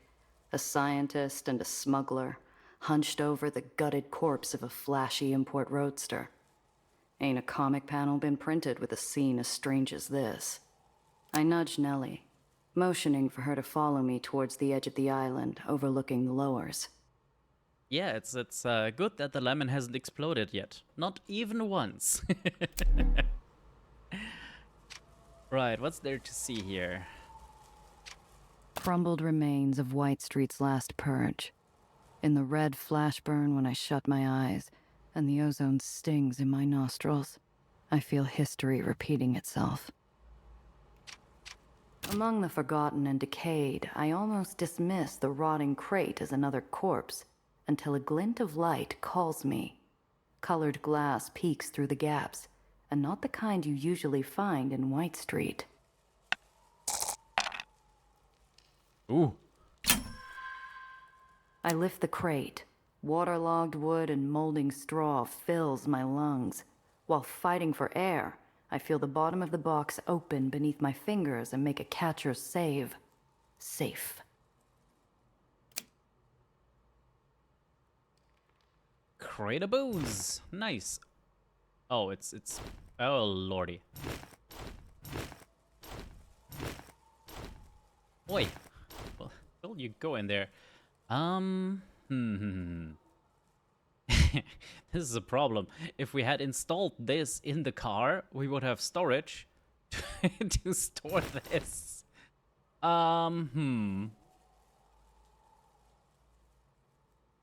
We should also install the shotgun at some point. Just having it around here does not help things, does it? And this I still feel should go into her inventory, not the car's. Ha ha ha ha.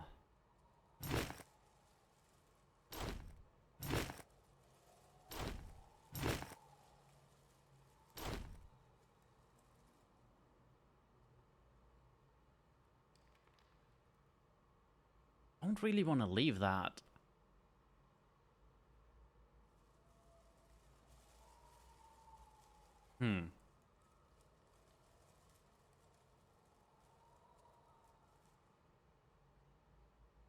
Yeah, it's just Gia's Rusty Lemon as an option. No inventory.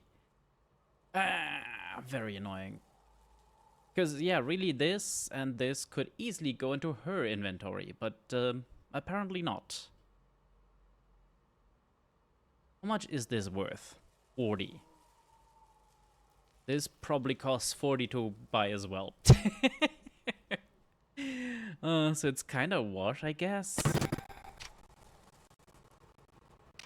Also, I feel like I should be able to, you know, grab that out of here at some other point.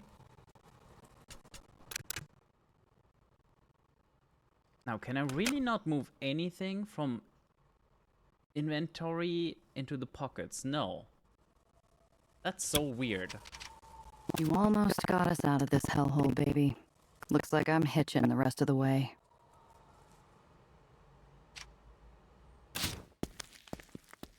She somberly shuffles over before taking a seat next to me. Our legs dangle over the edge like a set of old, tarnished garden chimes. I thought it'd be beautiful up close. Is that silly? Huh? The well. I've seen it so many times from the Institute, obviously, but I thought when I came down in person, I don't know, I guess I expected something different. In the lowers, kid, things rarely go the way you expect. We gaze out at that hateful storm cloud, and I realize I do see a sort of severe, intense beauty in it.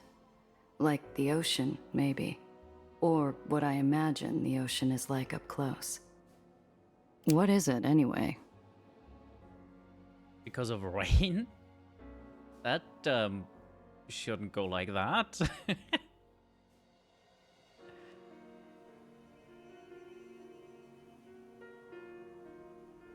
Just how much rain are you having over there? The well? It's a unique gravitational phenomenon. I theorize it's a byproduct of excessive industrial aether production, but the data is still unclear. Punishment for our sins? Sure. Last week, I would have scoffed at that. Today, I don't even know what I know anymore. Maybe it is. Look, you can't carry the world on your shoulders, kid. We do what we can, and when we can't anymore, well, there's always wind skipping. Wind skipping? She turns to me, confused. I reach into a deep coat pocket and pull out a handful of flat stone shards, eyeing them for the proper shape and size. Oh, okay. Unique gravitational rain. My Zio taught me, when days were bad or boring or too hot or too cold or too anything, we'd throw stones together. The trick...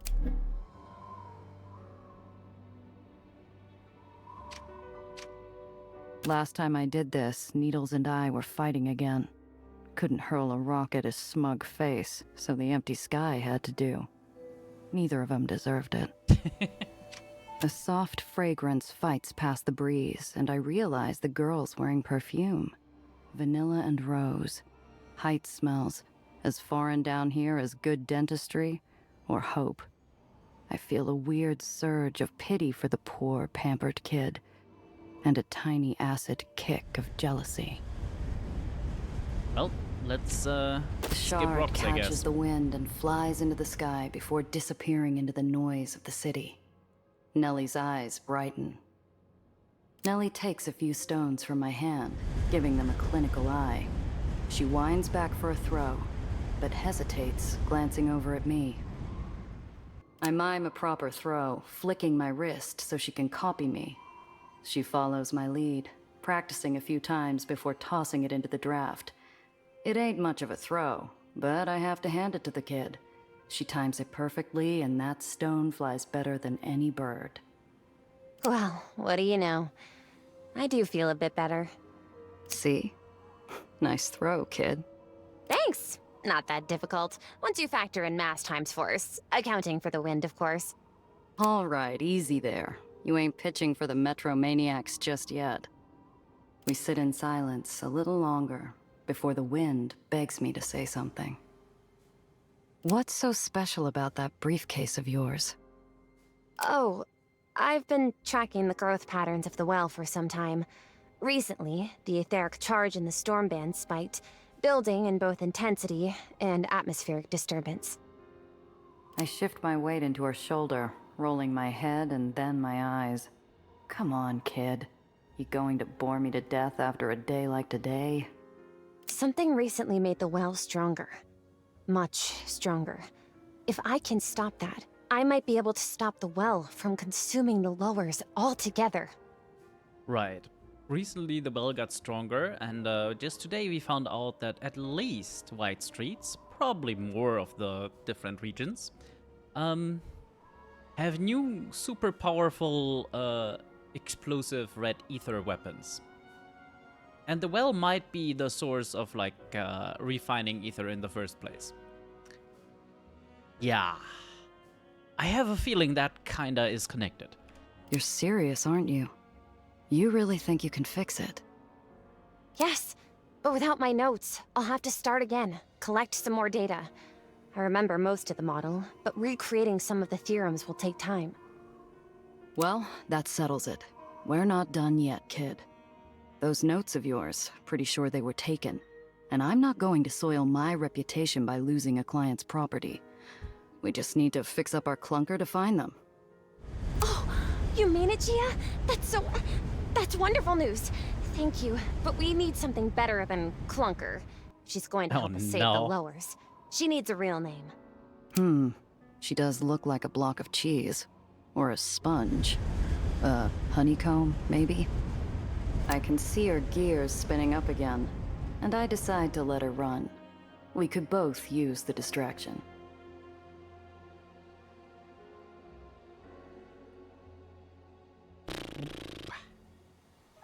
I don't know if it's a zapper. Let's go with the honeybee. You're right.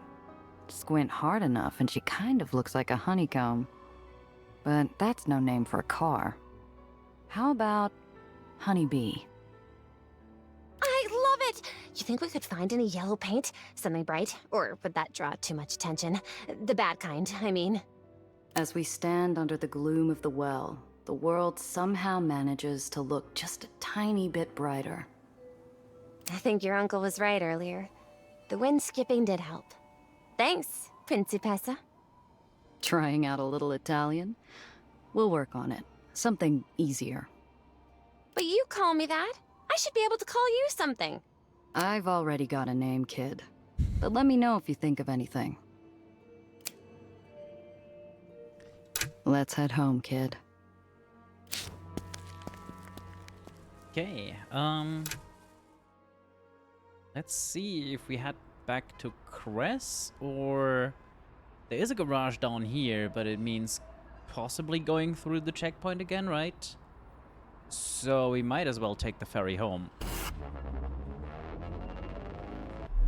Aw, we almost made it. I'm getting used to Honeybee's quirks, namely compensating for her disastrous alignment when I hear a sharp intake of breath from Nellie. My eyes dart to the rear view and I see him again. That tall, rangy shadow, riding hard towards us like a bandit in the night. Oh no. The shadow pulls up next to us, and I'd swear on Zio's headstone I feel the temperature drop. His gaze is flint and his smile is poison. I squeeze the wheel to steady myself. I've been awful rude. Never introduced myself. Name's Tobias Dufresne. Didn't ask, Slim. You got about 3 seconds before I ram you into a building. Leave us alone! Be glad to oblige, Missy. But I'm being paid handsomely to bring you back home. And I aim to earn my pay.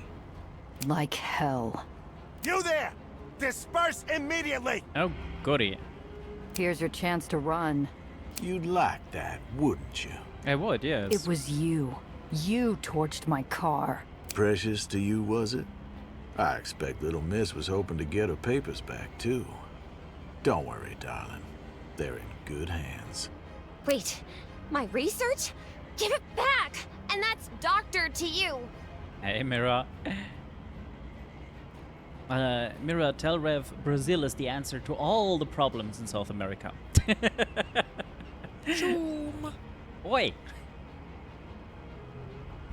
Apologies, but if you won't come quietly, well... I said disperse! Final warning! Time for combat. Moving between roads. Oh.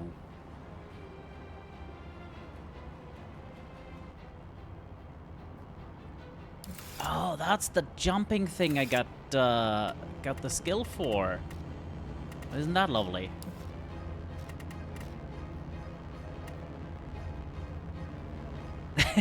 Sorry.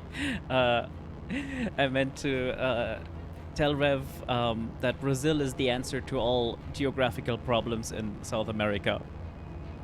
Because the traveler route he just took really is just Middle America and then, well, Central, and then Colombia, Brazil, and you're there.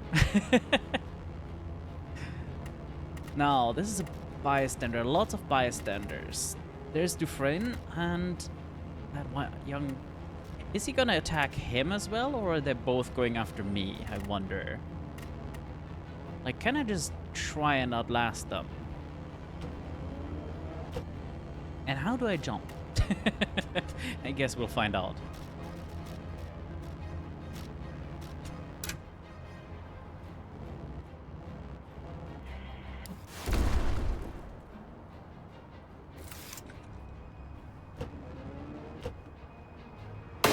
Ooh.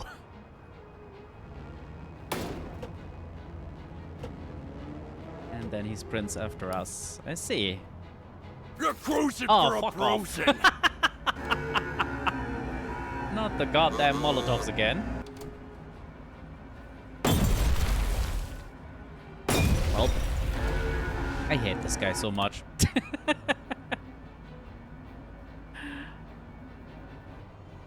Yeah, pretty much. Now we're on fire. Don't you love it? Right, we could ram someone.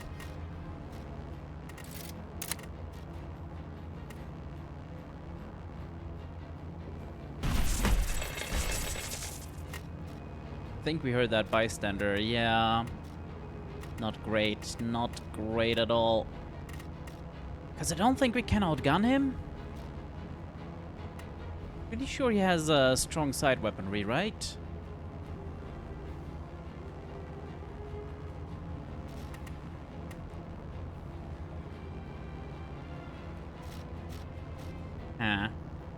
See, I wanted to avoid ramming this guy so as not to damage bystanders, but we've done so anyway. So maybe I ram this guy. Then we still don't have enough energy to really get anywhere, do we? Yeah, it's not great. Not great. I'm still waiting for one of the bystanders to just, you know, shoot back or something.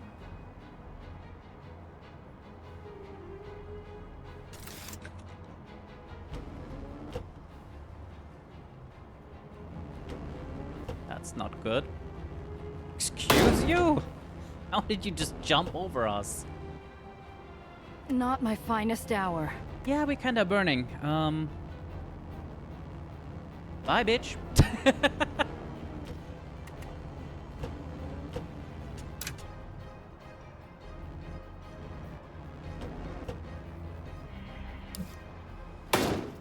Oh, applesauce.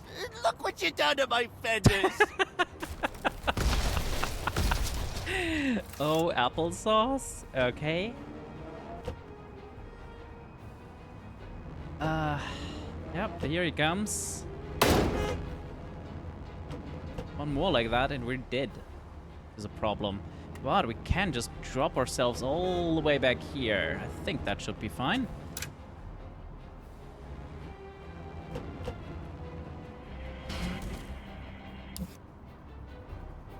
You've got no chance. Better listen to the man, honeysuckle. That's He it. sounds real You're under arrest by cross. order of General Tillinghast. Oh boy. Damn it, soldier boy, get out of my way. Now's our chance. The Whitecaps jump on Dufresne's sleek Corvette like a drove of starched pigs tackling a raven. While the bullets and cuss words fly, so do we. And he clocks our escape with a furious shout. You ain't seen the last of me, you hear? I'm coming for you, Miss Doctor.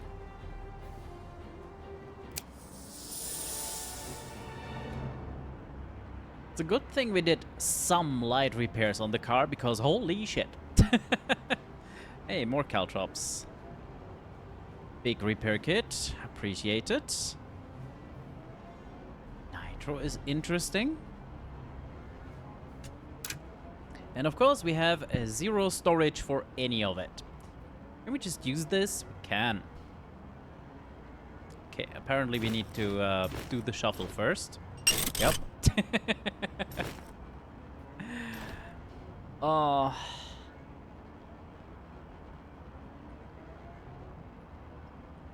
Luckily we already have that and have it installed. We're definitely installing this.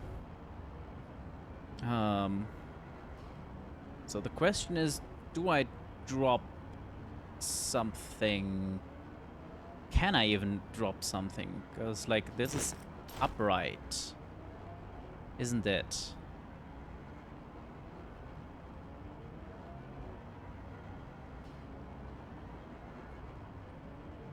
No, I guess we leave that. And we definitely need to upgrade the, You haven't moved all your items into your vehicle. Yeah, no kidding. I don't have any freaking space. Evil game. Evil.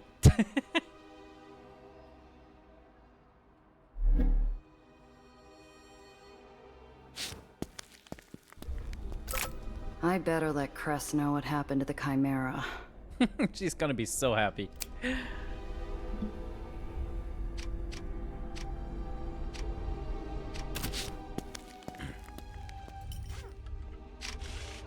Right, step the first. Can we remove the ramming? No, right? That's just a thing that happens. But we could put the shotgun in here. Already better. Hey, Roy. Yeah, this is our replacement scrapyard vehicle to replace our real slick car that we only got for the tutorial, sadly. Okay, I would like to exchange the other rusty pistol as well. But I guess it'll have to do for now.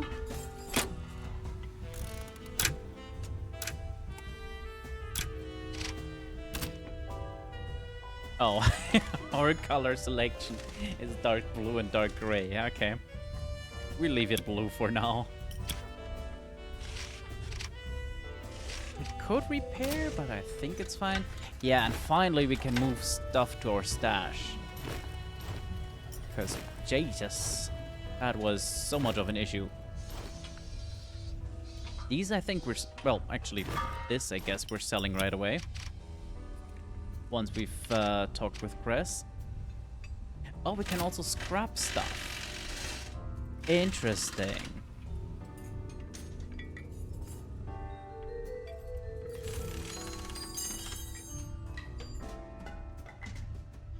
Now, do I sell these?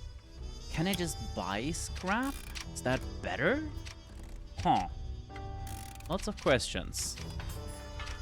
I guess we talk with greets Cress. us, shoulders square, arms crossed. A woman bracing for impact. She must have figured something was wrong when I didn't pull up with our baby. You find her? She was gutted. Nothing left to salvage. Expecting the hit doesn't make it hurt any less. Her shoulders fall. It was awful. Ugh, she was an incredible machine. I've been in Heights cars with brace staplers that weren't as well optimized. Is this that ray of sunshine that's been following you around? Yes, hello. I'm Nellie. It's a pleasure to finally meet you. I've heard so much about you. All good things, of course. Oh, all good things. So Gia's been lying. But Gia didn't say you were a mechanic. I thought Lowers Islands didn't allow their Aether&Iron to work on the surface. Or is that how it works in the hole? Oh, she's quite the yapper, yes. The kid stepping into a minefield. Cress talks as much about her personal life as she talks Bavarian politics. I think Cress can handle herself. Sorry. I'm not breaking my back crawling the tunnels to keep you afloat. Oh no, I'm sorry. I take it back. It has this been is my 2 first time in the hours. Lowers, and Time I for didn't a quick expect break. to meet so many Get up, Aether&Iron. stretch your legs, grab some new water. No. Don't you know? We breathe like rats down here. Actually, stretching is not a bad idea.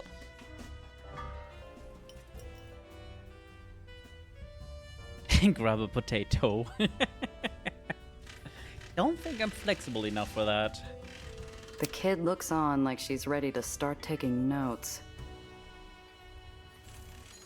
The hole's not like other islands. No free homes, no rats under contract. You need a generator looked at, you pay me like anyone else.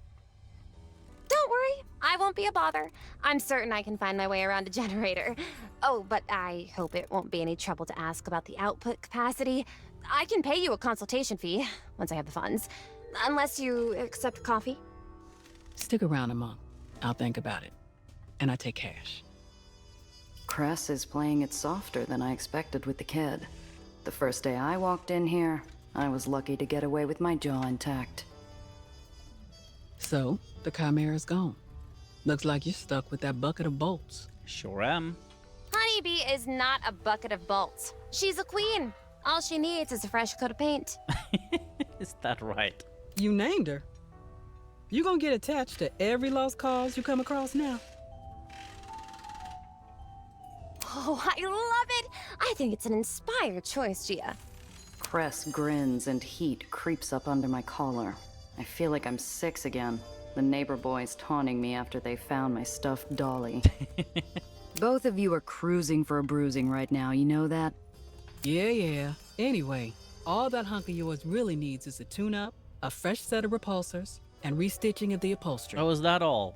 At a minimum. And she's not the only one who needs to get back in real fighting shape, Cress. My rep's in the gutter, and I need cash. Okay. What exactly are you looking for? Ooh, level up. Nice. Got anything for a little more protection? Honeybee can take some fire from street-level punks, but I wouldn't trust her in a serious dogfight. The chassis is shot to hell. You're gonna want some serious armor plating to reinforce it. I'm out of anything at the level you're asking for, but if you bring me the plates, I'll get them set up for you. Right. Think Tiana has anything? If you're willing to pay an arm and a leg. Fair enough. I'll stop by Pier 6. You happen to know of any jobs? I got something, but it doesn't pay much. More of a personal matter. If you want real money, you know who you'll have to talk to. No, Needles is off the table. Needles? Is he bad? It doesn't sound great. He's nobody. Just another smuggler I used to work with. We had a falling out on our last job. Just another smuggler who owes you big? He recently set up shop in the Raymond district. Not struggling for work either. You need a lead on jobs. He's who you need to talk to. Least he can do.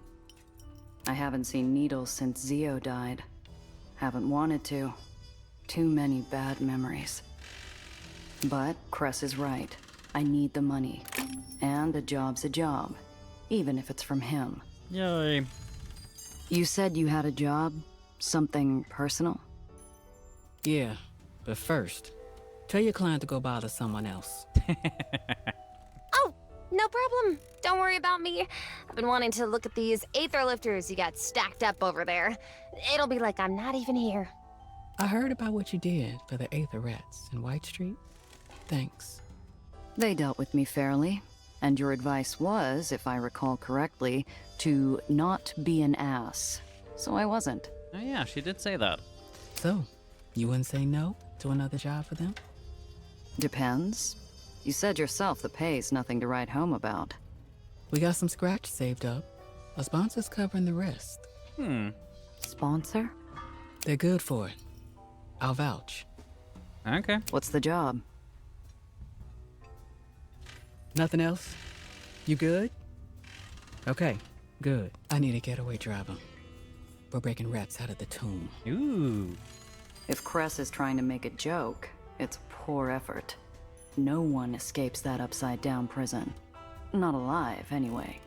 At best, you get to enjoy 10 seconds of freedom before you give the Earth a goodbye kiss. What do you mean, ask why Cress isn't the getaway? That just seems... well... not brilliant. No one escapes the tomb, Cress. Maybe Eli shouldn't have locked up the same people who keep him afloat. My people have a way into the garbage system, and the trash chutes that lead outside. And? And we're going to take out the trash. Okay. Okay, Cress. I'm with you. Good. Only certain barges with military clearance are allowed near the tomb. I got one lined up. Let's meet there first. The tomb's crawling with whitecaps. They're not just going to let us drive up and make off with a bunch of convicts. I hope I don't need to load them into my car. That's where you come in. I need someone who can get physical when the time calls for it. Or keep me from being seen. Like old times. We haven't done a job together since the carnival. Yeah, well, I've been busy.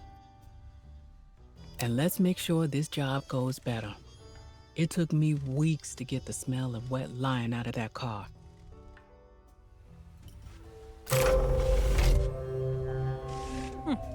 Okay, Cress is now part of our crew proper. Far from the Undercity or any free home, Cress Carter lives life as one of those few Aethoniers to have escaped her contract. She made the hole her home, starting her own garage and filling her newfound quiet with music. Selfless and principled, Cress has stood by Gia through thick and thin, even giving her a place to call home when Zio Alfonso was killed. Okay. Oh, she gets her own, I see. Oh, a more limited one. Oh, that's nice.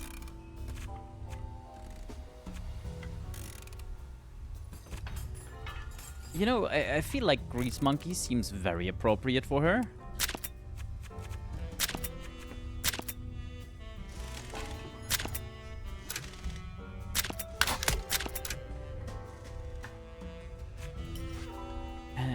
maybe one of these?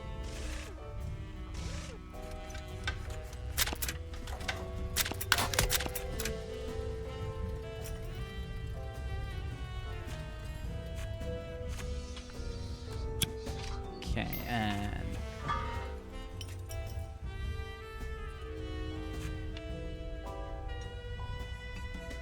So we still haven't really found the use for this, have we?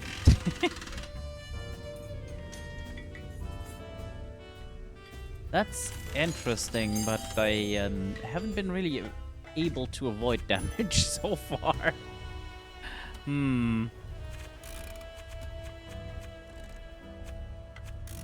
Maybe put some points into smarts?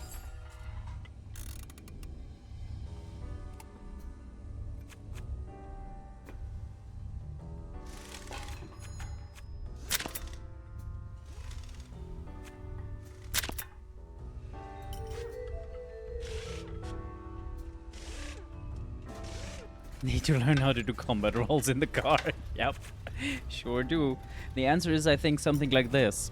Ooh. Oh, that's lovely. Okay, we definitely need to learn how to do it. I might just put a point into this exclusively so we get another point into Smooth Talker sooner or later. Although Dodger is nice too. Or get the Phantom up in preparation for the... Yeah, I think that's what we do. Get the Phantom up a little in preparation for the prison break. Okay, now, we really can't sell stuff here, can we? Hello, Percy. Good conversation.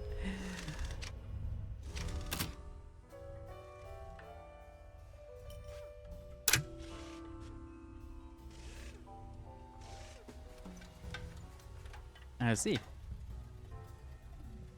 She has repair, she has caltrops and ram.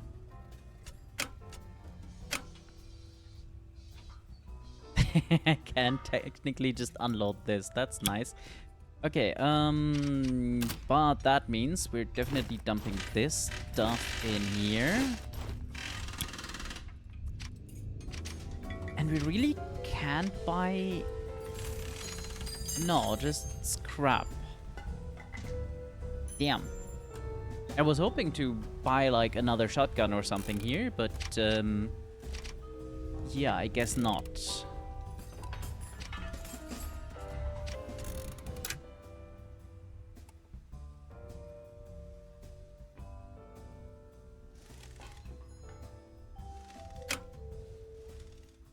We do have some scrap. I think that's enough for one repair at least.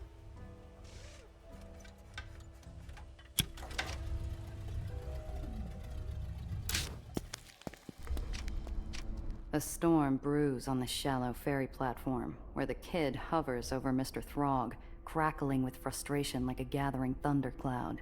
The old ferrymaster, like stone, resists the squall. Ew. Maybe I'm not articulating myself properly. You can hear me, can't you? Loud and clear, girl. Well, okay then. Let's cast away, or whatever the expression is. Sorry, but no. Ferry's closed. Oh, Gia, thank goodness you're here. You've gotta help me talk some sense into this man. He won't set out into the storm? She wants to visit the well. Miss Reinhardt might have a death wish, but I most certainly do not. She balls her little fists, barely suppressing her frustration. A new tempest is about to erupt when I steal the wind right from under her. You were going to run off without me, kid? What was your plan? Run into the storm and hope it didn't tear you apart? That seems to have been the plan, yes.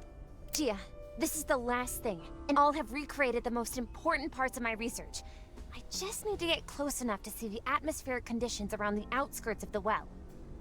The only thing you'd have seen is your own skull as your eyes were pulled from their sockets. Mad girl. Everyone had their own well story. Just part of living every day next to something that could kill you. I'd tell my giggling sister how I had to lasso my own leg once as it floated off. Nellie, evidently, does not share the same amusement at such a story. You know, there is one place that might work. Not too far out of the way from White Street. Safe from the gravity, too. Oh? You ain't taking her to the rig now, are you? I might rather take my chances near the well. Don't worry, old man. Ghosts don't scare me. Okay. Ghosts?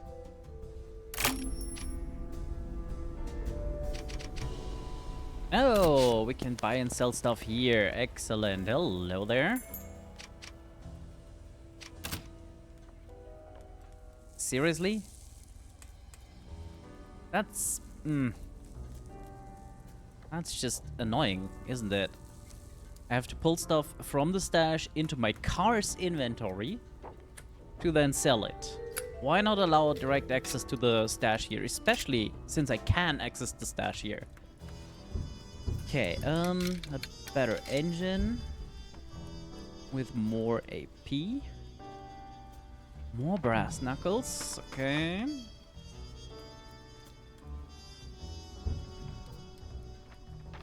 Big health kit, small health kit.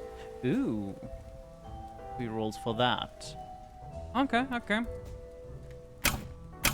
Yeah, these are just filters. Got it. Okay. Into the stash and out of the stash. Oh, I guess now we can use Cress's flatbed inventory as well. So that helps.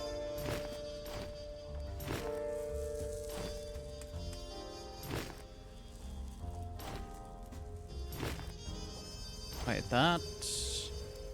Yeah, that I want to keep... Well, both of these, I guess, we want to keep on us, just in case.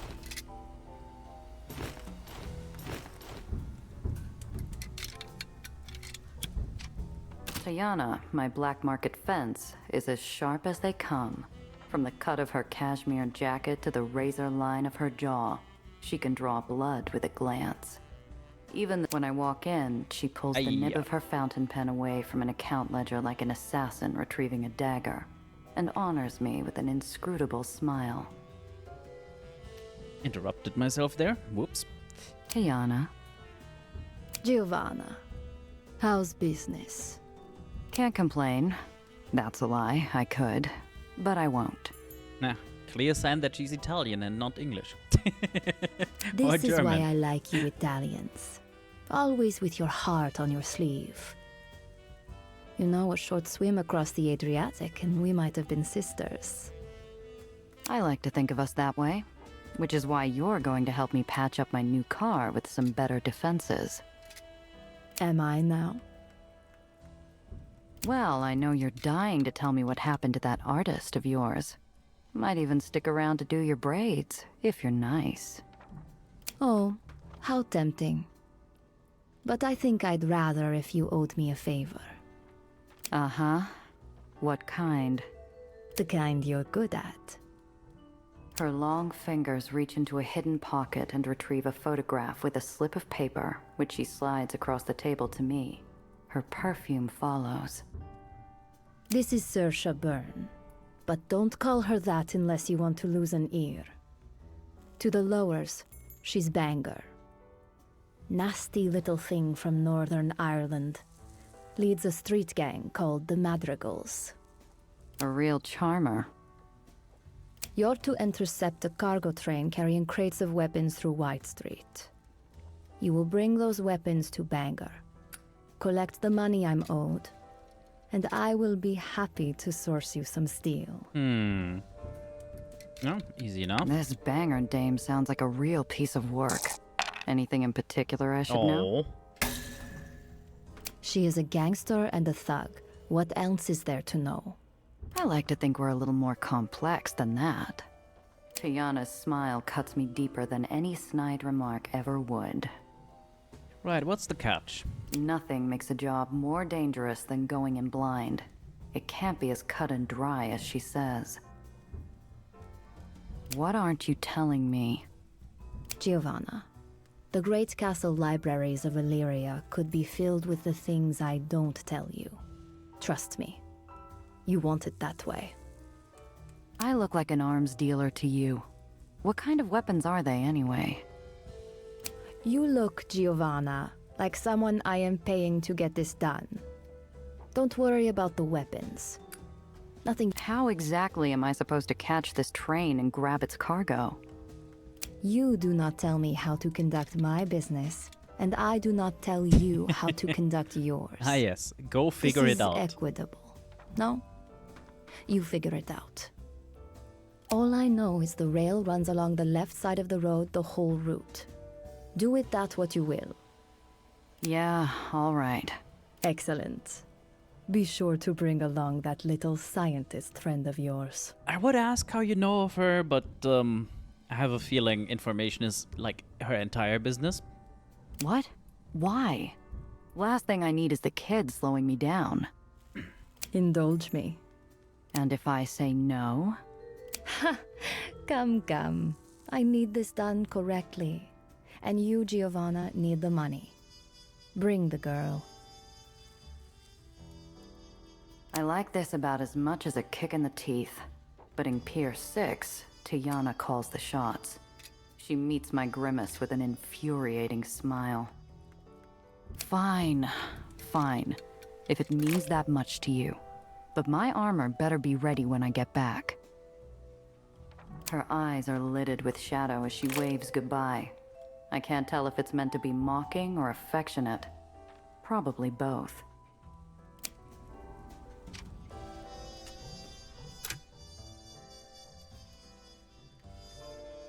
I just heard that name being said, and I already forgot how it's said. So I'm just going to skip it. Either she's leaning on that famous Lugger the Irish, or she's even more dangerous than she looks. As the unlikely leader of a particularly savage street gang, the Madrigals, Banger Byron would have to constantly defend her position of authority. If you've never met her, that is. Her official rap sheet, not to mention the tall tales of her countless inglorious deeds, are longer than the oversized knives she carries at all times, and her criminal ambitions extend beyond her local block to the prospective mastery of gang warfare in White Street. What fun.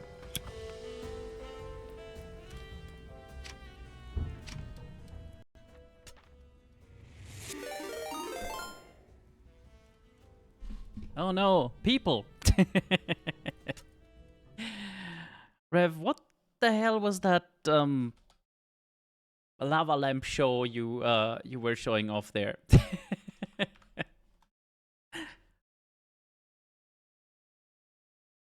No, look at all of those though. I want the gold, but I can't get the gold, and this is a tragedy. Look at it all. Ah yes, the tragedy of the burning gold. Fuck it, I'm going in. I don't even remember how that ended. I think fairly obviously with you on fire. So, welcome in, Raiders. Welcome in, leftovers from V's stream.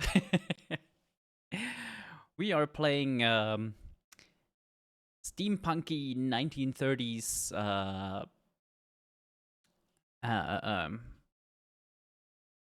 well, 1930s styled flying New York City game in which all the combat is done with cars, because why not? WebGL shader, which is a thing I didn't make, but I made all the visuals. I see. I need the shinies. Not the shinies. Okay, time to sell some of our nonsense. Much better. Now, do we buy a better engine, or do we... I think we keep our money for armor and better guns first. Although better engines mean I can actually do more stuff. Okay. That just showed that the crew has changed. Fair enough. So, oh, we have story. Those are all story missions. I see. And this is the only side mission. Okay. And everything is taking place in White Street. What fun.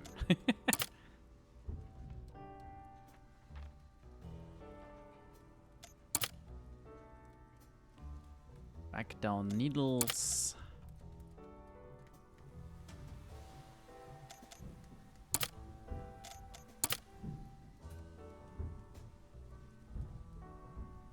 Let's start with this, I guess. Or maybe with one of these.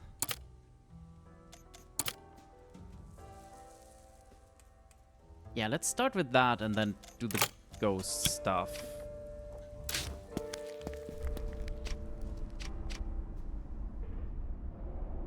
Anything else I needed? There's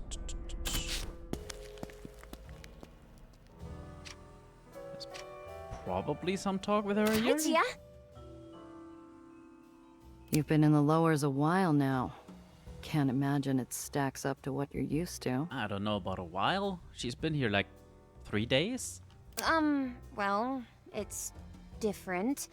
I've experienced culture shock before, when I went from the uppers to live in the heights, but it wasn't quite like this. Like what, exactly? Everything's darker. There's so much smoke, and all the islands are just smushed together. You can barely even see the sun. Even the food tastes different. Maybe it's the brand, or the ingredients? I asked Pier 6 if they could bring some uppers candy in, but the import fees are unbelievable. Well, her research, I think we can ask Come about back that soon. once we're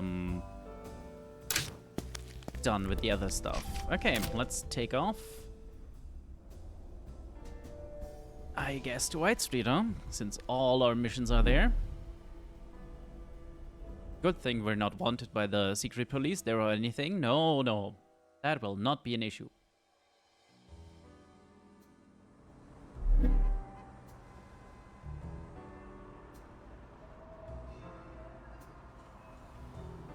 Oh, that's the barge pickup, I see. I wonder if the red skull means something.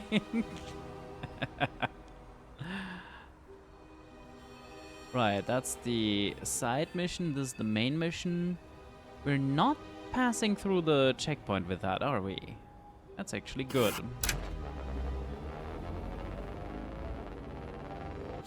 Whoa. Got through without combat.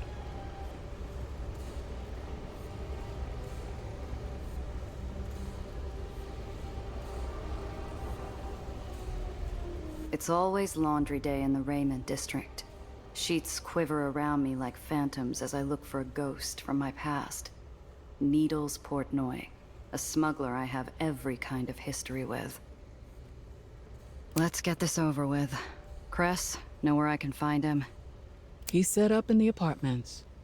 Should be around if he's not running a job or out on delivery. Needles always had a head for business. Used to tell me it kept his family happy. Made him look respectable when a smart mouth came up short. So, this smuggler Needles, is he like you? Is he the Stormlord to your Cloud Captain? Or is it the other way around? And is he called Needles because he... You're overthinking it, kid. He's a tailor. He'd sooner stick you with words than get blood on his tools. Oh, that doesn't sound too bad then. Bad enough. Just don't let yourself get suckered by a laugh and a pair of pretty blue eyes.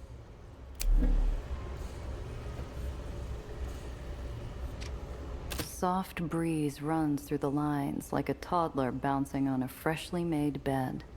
The sheets quiver and flip, loosening a fancy textile piece tucked into a pillowcase.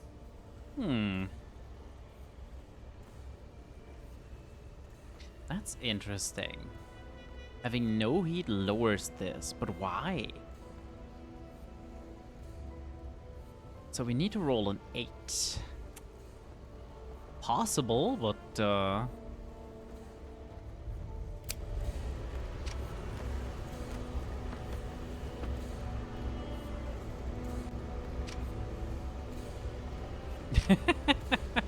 Okay.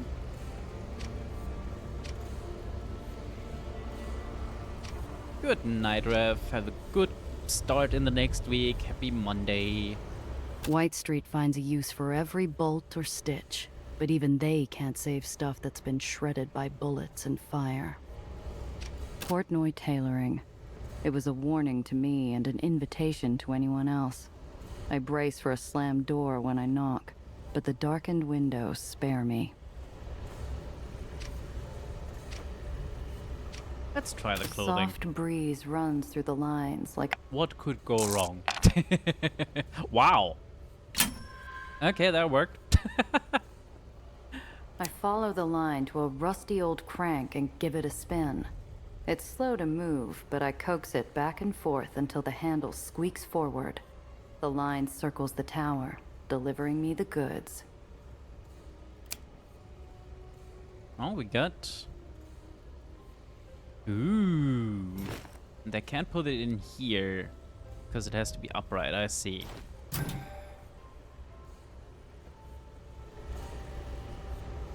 Lithe footsteps cross my shadow, and I turn to startle a gangly delivery boy stuttering out apologies.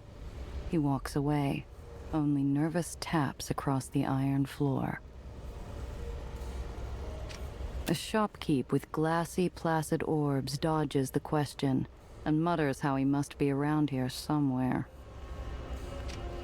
Well, I'm guessing he's there. Let's take a look at everything else first, though.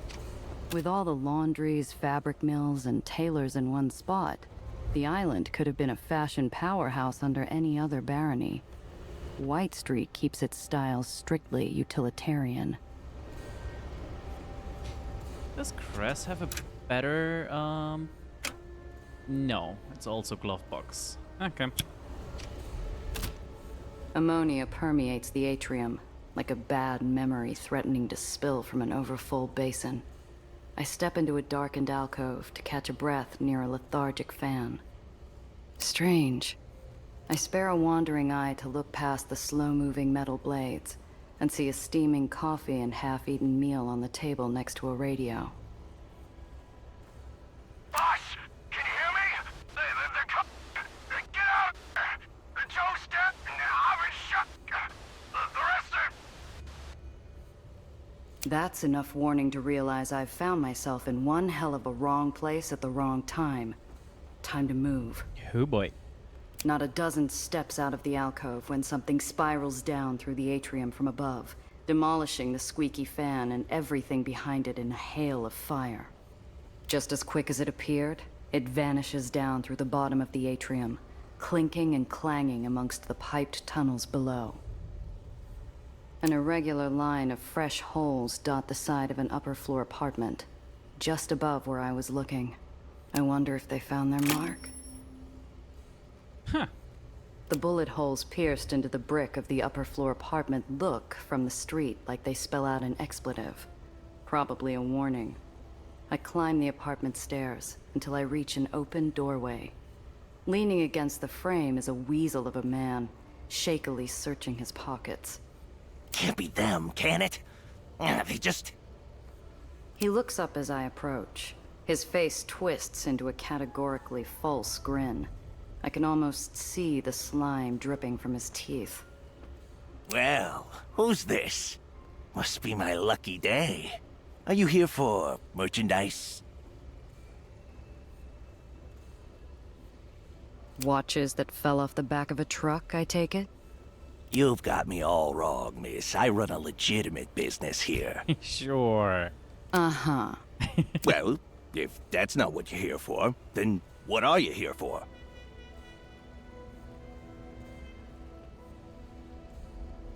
What kind of legitimate business do you run, then? I'm a procurer of fine goods.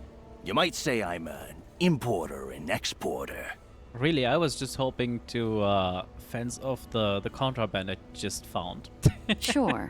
4th floor of an unmarked apartment building in Rainment. What exactly are you importing? Hey, a businessman has to keep a low profile around here. The, local authorities don't appreciate certain vices. He winks.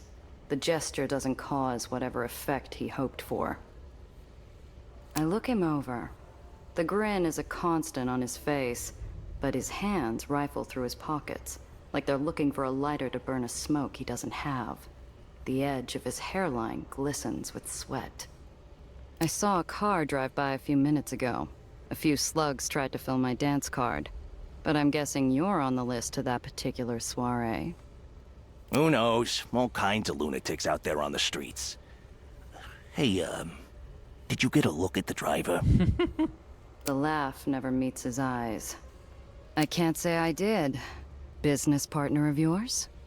No, nothing like that. He pauses and scans me toe to head. I half expect some greasy catcall before his eyes fix on the hard-learned lesson etched between my neck and temple. Pardon my saying, but you've got a look about you. I don't suppose you're looking for work. What kind? I've got a little giggle water taking up space. Giggle water. It's already bought and paid for, just needs delivering. There'd be a chunk of the proceeds in it for you, of course. So what's the rub? The holes in your wall don't draw a picture of safety. Oh, that? You know how it is. All kinds of danger out there. He's lying through his teeth. Hey. Listen, friend. I don't need to help you, but I do need to know the truth. Why me? I'm sure you have a regular delivery boy. That was the right question. His lip twitches and he takes a deep breath. Well, last shipment didn't exactly make it there. My usual driver's gone up and disappeared with it. Or without it. And I got a hunch that maybe I'm being watched. I'd say, judging from the festive wreath of bullet holes decorating your apartment, that it's gone past watching. Maybe just a smidge. Yeah, probably just whitecaps trying to send a message. If they were after you, why wouldn't they just come break down your door? Beats me. Look, all I know is Comfortola paid up weeks back, and I don't want to lose a good customer. Think you can handle it? Where's the drop-off? Could be I'm headed that way. There's a little place in the commercial district. Has a back room that always needs stocking. Eli keeps an iron grasp on liquor in White Street. Something about rusting the machine, turning good men into liabilities. So, legitimate restaurants cook more than meals to hide their back-alley income. I'd bet you know it. Comfortolas. Huh. Best veal parmigiani in town. Never pegged it for a speakeasy, but I haven't been in a while. Sure is. Just ask for the cannoli. If he asks what kind, tell him porchetta. That'll get you in. If you're headed that way. Porchetta cannoli? Ugh, that better just be a password. Otherwise, it's a crime against Sicily. Running booze for some back-alley yegg. Feels almost like the old days when I was just starting out. But a job's a job, and I'm in no place to turn down money on the table. A job is a job. What's my cut? Comfortola always tips well. He knows it's part of the arrangement. Oh yeah, we definitely can make that. Hell yeah. Look, I don't know you from Adam. I'm going to need payment up front as a sign of good faith. All right, I can't afford to lose a good customer. Cash up front, and you'll get your tip besides. It's a deal then. I'll get the booze to Confortolas. I knew you were the right sort. Are you ready now? It might be worth preparing first. You can never tell what you might run into on the road. I need to prepare. I'll be back. Fine. Just don't take too long. Ooh, fun stuff in Iron, fun stuff. Can I now You're just back. buy and sell, or...? Are you ready for the run? I need to prepare. Okay. Fine. Well, down we go to Mr. Needles. I lock sight with blue eyes, each crease and wrinkle exactly as I'd memorized. I jump after him, but he always was a quick bastard. I lose him in the hung sheets like a snake in the grass. Need to roll a 4. Yeah, I think we can manage.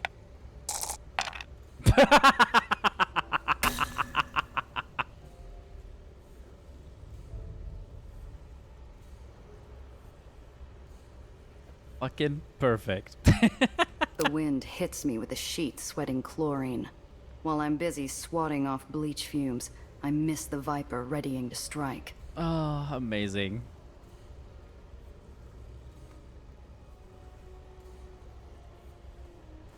Bo. Bo.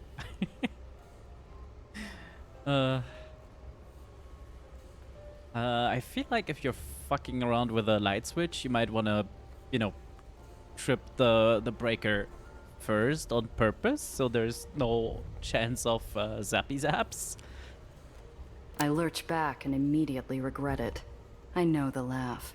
The notes start warm, like an old song, but it immediately sours. I didn't think I still missed that crooked face. Needles is a sight better without the bandages, but instead of a grin, there's a scar that twists like ivy as he glares me down. That seems like a good first rule. Grass, what's this, business? Or you here playing peacekeeper? Yeah, it's business. But she's the one you gotta talk to. I'm here to make sure you don't shoot each other first. Goody. No, not here. Gunfire offends the neighborhood.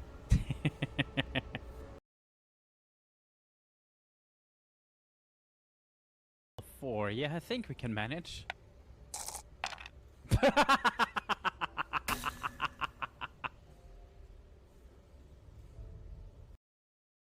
Okay, if that is off, what the hell are they doing to trip the rest of the house? That's, troubling. But I'm not 8-shot. I grit my teeth. Needles never needed his 38 to make a shot. Didn't come looking for a fight, Needles. Faster we talk, faster you get back to hawking counterfeit bags. Oh, gotcha. Needles' mouth twists, but he doesn't draw. Who's this? Hello, I'm Dr. Eleanor Reinhardt. Pleasure to meet you. Gia said you were a past colleague of hers. Colleague? That what she tell you? 8-shot also tell you? Hey, Needles, you're talking to me. Nellie, give us a minute. Won't take long. We're given space.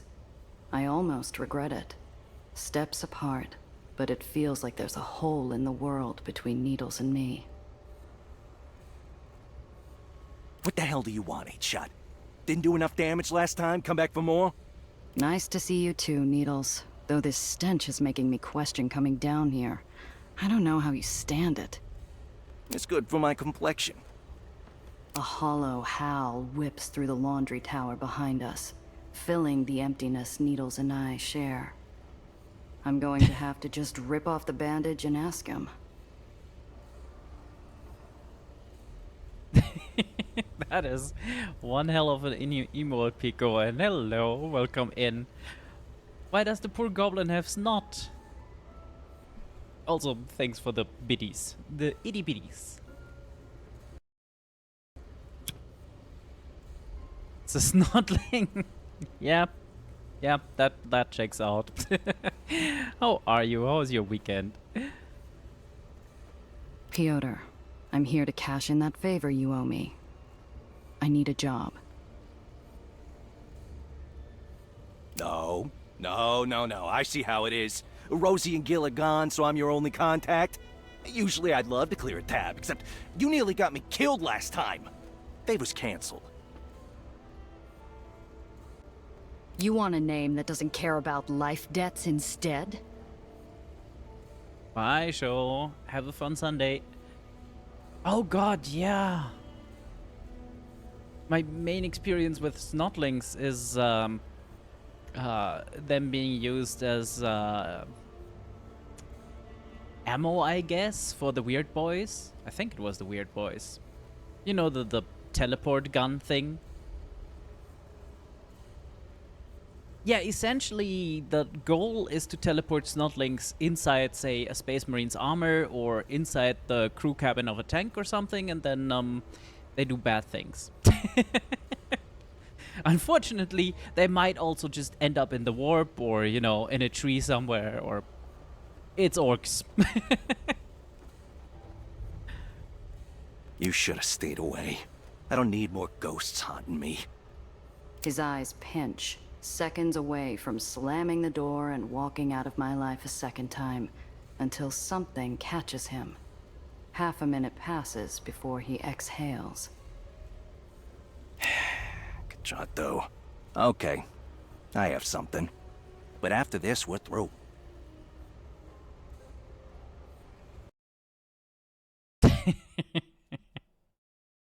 Yeah, that seems normal.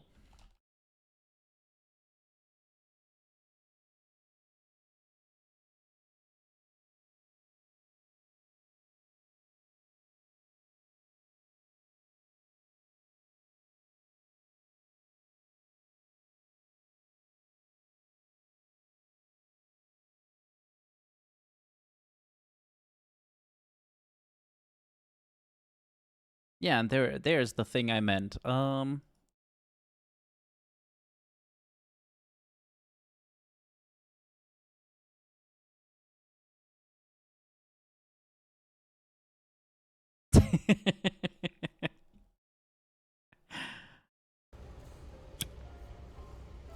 There's this big White Street reception for the Barony bigwigs. We play dress up, sneak in, grab some documents, get out. No one puts on a second face like you. This like the Peacock show? Ugh, that dress pinched. I barely fit into it. Pinched? It fit perfect. Until someone decided to stash some pricey bottles under it. Who downed half the bottle on the way home? Hey, I deserved it. Those clowns had knives, ripped my new suit, had to throw it out. Anyway, this time we'll be dressed as White Street officers. No pinching. I don't like it.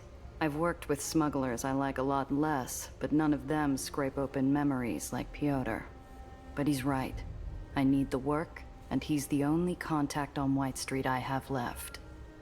I'm in, but I need details. Where are we going? What are we grabbing? How much trouble are you getting me into, Needles?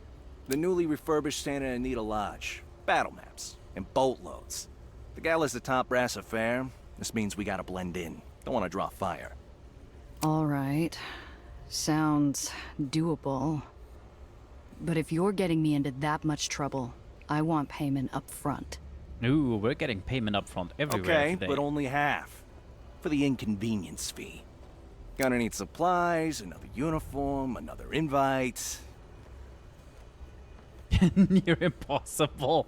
Holy shit. On the other hand...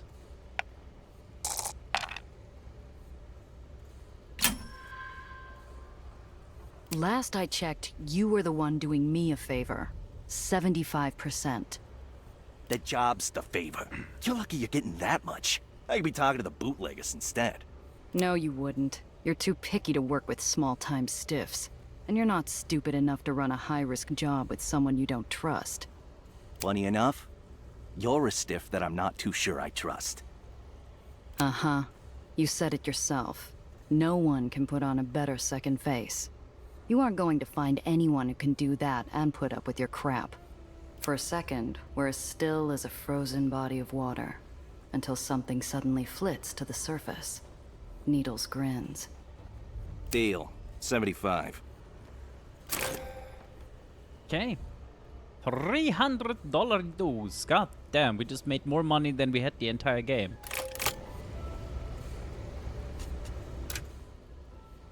Needles. A lot of memory wrapped up in that time. Some good, others not so much. A talented tailor who moonlights in the criminal underworld, Peter, or Piotr Needles Portnoy, specializes in creating elaborate disguises for criminal purposes. Although he typically holds to the unspoken code of honor among thieves, he has a reputation for being hot-tempered and letting personal slights get in the way of business, particularly when the target of his ire happens to be an old flame. Right. So we got the fence job now. Which is this one, right? Yeah. We got her little side job. And of course we have this.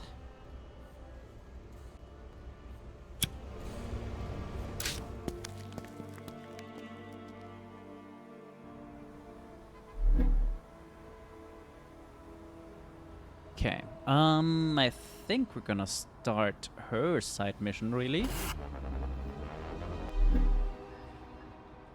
Traffic's backed up for several blocks. Before I realize what's going on, I'm stuck headlight to tailpipe in a slow stampede of cars, all heading inexorably toward a white-cap cordon. There's no way out but through. What fun. Sorry for the inconvenience, miss. We're searching every car coming through today. I'd rather not risk the search, but I'm not sure I have a choice.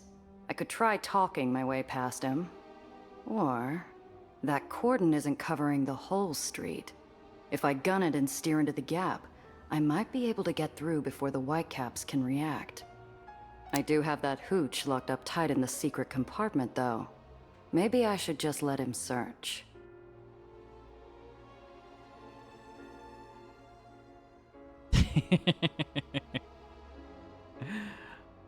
Right. Ooh, we need to roll a 7. Yeah, that is not happening. Okay, so I think the only thing, what does she mean? The hooch locked up tight in the secret compartment. We don't actually have anything. The only thing illegal is the thing I could bribe him with. Huh. I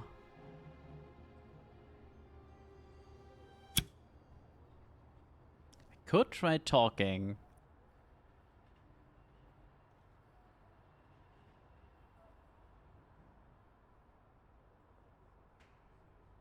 Why does that say 0, by the way? Like, they're here. What happens if I move them like that? Nothing. Okay. It's a little weird.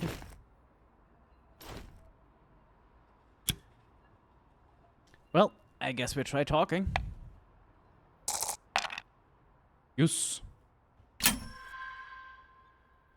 Oh, sir, I'm in a terrible bind. Could you help a girl out? I hate to see a lady in distress. What can I do for you? My brother is an officer in the brigade. Today is his birthday, and I'm supposed to stop by his favorite bakery for the cake. He doesn't get much leave, you know, but the bakery closes soon, and I'm afraid now I won't make it in time. You're right. We hardly get any leave time at all. Have to make the most of it. His eyes give the car an exaggerated scan before gracing me with a wink. I've given this vehicle a thorough search. You can be on your way. Yay. I flashed the Whitecap a smile that would win the blue ribbon at a confectionery fair. Thank you so much. I won't forget your kindness. And with that, I'm on my way. It pays to remember that most everyone wants to see the good in others. Even strangers, even soldiers. Thanks for the help, Gia. This research really is important. I'm glad you can see sense. Unlike that, Mr. Throg. Hey, take it easy on him, okay? He's a good egg. And he's right about the well. You shouldn't have tried to go by yourself. She shuffles in her seat, adjusting like an agitated bird in a nest of thorns before changing the subject. What you said before about ghosts? Where are we going exactly? An old Aether rig still floating just off the edge. Nasty storm years back. Strong even for the well. Killed the whole crew. Though some still say their spirits keep it afloat. Ooh, ghost ship. Wait, you don't actually believe in ghosts, do you?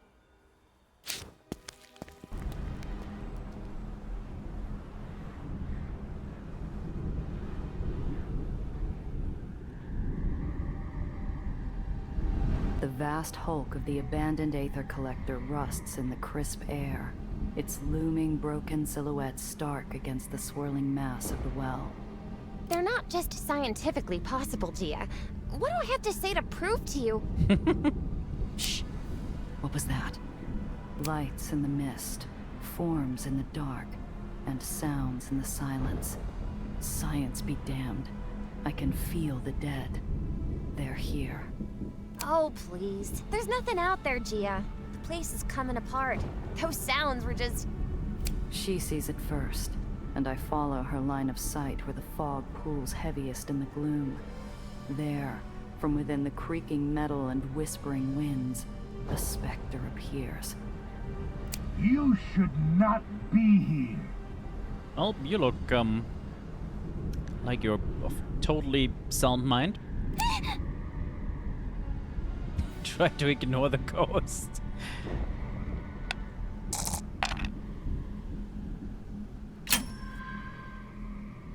Like water down a cliff face, my hand flows quickly to my sidearm. The pistol slides out just as easily. A whispered click stops the shadow where it stands. That's close enough. He's in slightly worse shape than most Big Daddies, and less armed. Oh, now look at that. What do you think, Newsom? Real pretty. Italian made. 7 shots. Real pretty. No, I'm not gonna ask to hold it. That's not polite. Yeah. Who else is there? Nellie, get ready to go. Who else? Oh, don't you worry. It's just Newsom, Rollins, Turner. Samuels is around here somewhere. We're all too busy keeping this thing afloat. All too busy. Oh, I need to check the lower decks. Make sure the pressure chambers are intact. Yes, of course I need to check them again. Shh. Just let me do my job, Newsom. The ghost walks off, the fog swirling around him. Too long of a blink and I'm sure he'll disappear into the atmosphere. Oh, wait, hello, Mr. Ghost. We won't be long. Was hoping to just take a look at the well. Ghost? Oh no! Name's Roscoe, Chief Maliceman here on the Chamberlain. Then please, take all the time you need. Newsom and the others appreciate having prettier faces than mine around. I can't believe you thought he was actually a ghost. He's just an old Darkman in a high-altitude suit. I'm still not convinced. Now come on, let's get things set up. Right, let's take a look at this place. God damn, look at that storm. Well, the well. Strange how Nellie seems so afraid of the thing. It's really no different than the sun or the moon. It just exists. The motionless Aether rig stands as a lonely grave marker to a dead era, a eulogy to our first stumbling steps into the sky.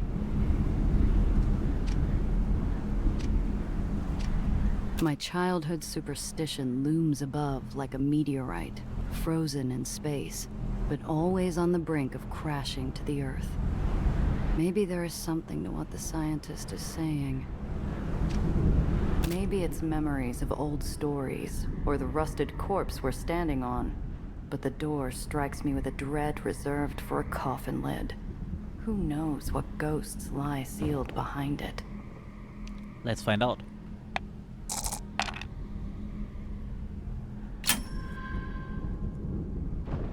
Aw, hell. I never back down from checking the closet for monsters. I get out my lockpicks. Every click and twist, I hear nothing but the creak of metal. By the time I yank the door open, it's almost anticlimactic.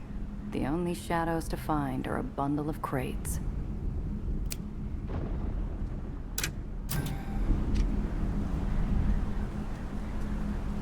Not what I wanted.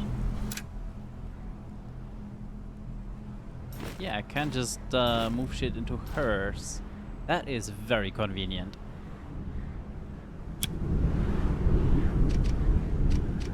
Come on, help me set this equipment up. There isn't much for me to do, but I think the kid enjoys bossing me around. Her self-satisfied smugness reminds me of how I felt when I first called my father William as a child. There. And can you move this?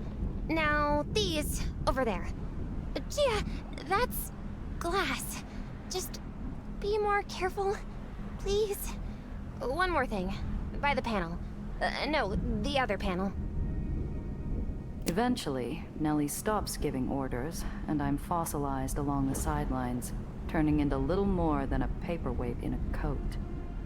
This is a whole lot of, scientific equipment. What are you trying to build? Well, in the absence of a Pfeiffer trap to collect the Aether in the air around us, I'll need to improvise. She accents her determination with a sudden drop of a crate full of junk I recognize from the various ditches and drains in the hole. The Radish King is splattered in faded paint along the side. The Radish King? You really should pay more attention to the garbage lying around the hole. I found parts of a cyclotron just laying around. Oh, and a 1925 Hethelbaum cathode.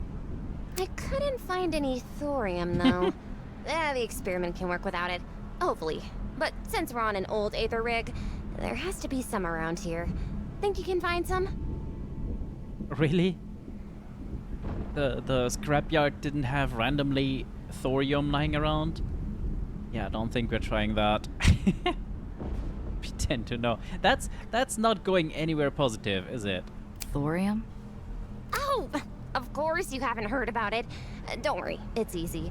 It's a metal used on Aether catching equipment, though it can have other practical uses, such as creating heat-resistant material. Hate to break it to you, kid. Don't think that helps me all too much. It tarnishes a dishwater green color. Look for that. If you don't find anything, don't worry. The experiment should still work. Okay. The ghostly remnant of an old derrickman weaves in place, his helmet emitting a warm, buzzing drone, somewhere between radio static and the crackling of the last coals of a bonfire. You don't have to stare. I'm telling you, he's not a ghost. The dead can't talk, Gia. They don't have functioning vocal cords. The dead can't talk, they don't have vocal cords. Lovely. Stranger things have happened. He's just a person. Probably been suffering the deleterious effects of living so close to the well. Sir, do you have headache and delusions? I mean, he's talking to dead people, so I think that's a big yes on the delusions. Shh! I want to hear what the little lady has to say. I can't hear with you droning on about birds. What was that? Who is that you're talking to? You? No, I mean when... Shh! Newsom, the lady is talking. You were saying... Never mind. Perfect. You the only one keeping this hulk in the sky? Not me. No. The Aether. It's been, what, 30 years since this thing went out trawling? Without a refuel, the Aether levels can't still be enough. Yes, they can. You youngsters, you don't appreciate Ether. You didn't see it. When we first found it, it changed everything. The world became a circus. A magical circus. The purple chat brain cell aligned in purpose right there. It's amusing, at least for the first or few is it minutes, the shared mod hearing brain the old cell? man talk about how the world changed, how circuses changed. But I don't have all day. And as for zebras... Oh, you're right. You're right. You didn't ask about zebras. You wanted to know about vacuums. Madonna, help me. You see, this old rig, she's just one big vacuum. Collects Aether even when she's sitting still. As long as I keep those engines going, she'll stay up here forever. Okay. How are you still kicking? Out here all by yourself? By myself? I'm not alone. We all take care of each other up here. Yes, all you and the entire crew. The Baron doesn't give you any trouble? No. Mr. Broderick is quite kindly. Keeps us well fed. I only wish that man would shave. Yuck! Disgusting rodent on his face. Mr. Broderick? Broderick. Rings a bell. One of the old barons of New York. Not a name I'd heard since Zio told stories about the days of blood, when Eli first started taking territory and executing his rivals. And the well? The well? The well? Oh! I've heard of that thing. A strong wind off New York shows up in the winter. Don't worry, young lady. Storms come and go, come and go. Interesting. So it started off as a seasonal, occasional, well, storm. Come and go burrows into my ear, nesting in the part of my brain concerned with old memories. A radio advertisement as a kid talking about how the well was nothing to worry about. My friend here is studying the well.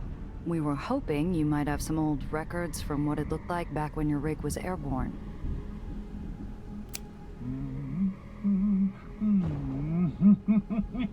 Yes! Well, I was quite the dancer in my day. A real aficionado of the old ragtime. Of course, wrong it was records. back when I was on the prowl. Pardon? Oh, don't worry. I don't have any dance left in me.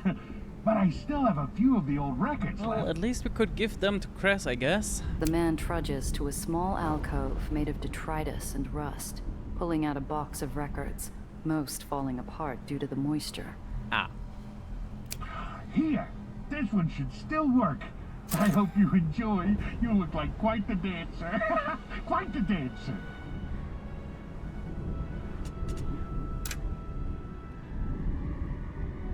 Oh, that's in my pockets now. Okay. I'm looking for some thorium. Know of any still on the rig? Thorium? Thorium. Thorium! Oh boy. From the drifting eye, I know I'd have more luck asking a sailor about interior bauhaus arrangements. Thorium. Thor. Thor? No need to hurt yourself, old man. No. Thor isn't here. He isn't anywhere. There is only one God. If you're having trouble remembering that, best try the recreation center. A cool drink can clear the senses. Thanks. This has been very, illuminating. Anytime, youngster. You've been a wonderful student. You make me feel like a proud papa. Right. One of the panels into the inner machinery of the rig repeatedly shifts in the wind, barely held down by a screw that likely wished its existence would end. A quick pull and the whole thing rends free, revealing a dark, seemingly endless cavity into the guts of the rig. Most of those guts, unfortunately, have been eviscerated beyond recognition. Damn it. This part's already been scavenged. Yeah, I'm not a big fan of the heat mechanic as it is. Like, it makes sense for some things, like, you know, jumping the, well, not jumping, but basically racing out of the checkpoint. But why is my search for thorium worsened by the fact that nobody here knows who the fuck I am?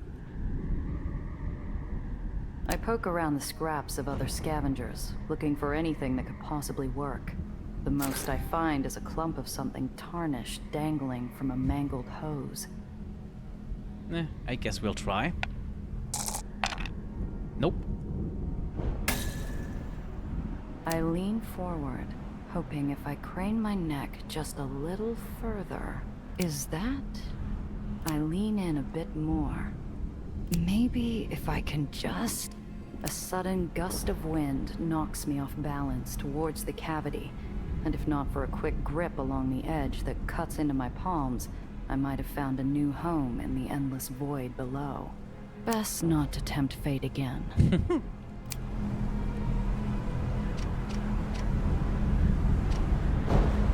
The warped barrels are silent and will never fire again. Good thing, too. After a failed attempt at a raid in the countryside, Zio and I learned real fast that Aether rigs are best left alone.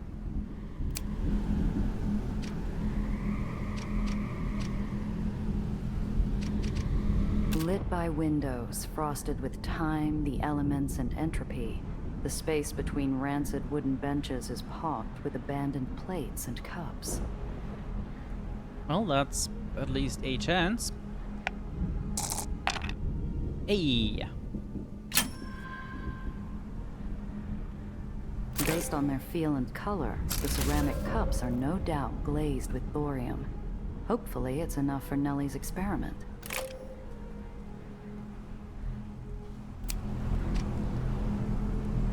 Aw, now I can't investigate the space. Too bad. Okay, what do we up on her? I don't think... Oh, I've already taken some gumshoe. We could up the Brainiac, I guess?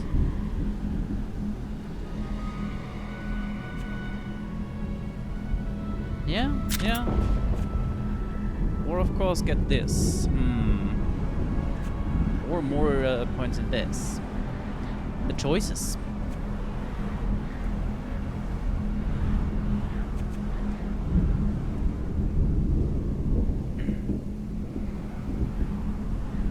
Ooh, yeah, we're upping strategist.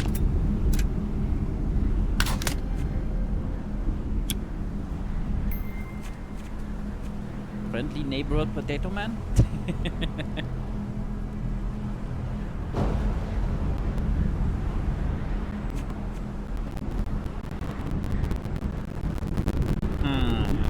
Do I take that? Or do I up the gumshoe?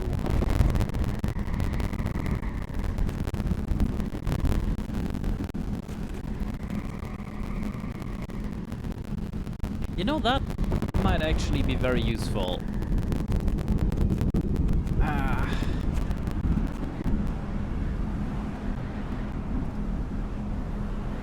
That isn't super useful yet. So maybe we just go with more smooth talker? Yeah. Oh, we don't have that yet. Okay, yeah, let's grab the other drain and then continue from there. There was one summer where we saw Zio off on a ship bound for the Congo. The captain allowed us on the helm for a peek, and I can't remember ever feeling more ready to explore the world. Unfortunately, the only adventure this mausoleum inspires is one that takes place entirely inside a dusty graveyard. There's barely anything other than mangled junk buried here. Do we need more thorium? Probably not, but let's see what happens. Junk, junk, and more junk. If there was thorium here at one point, it is long gone.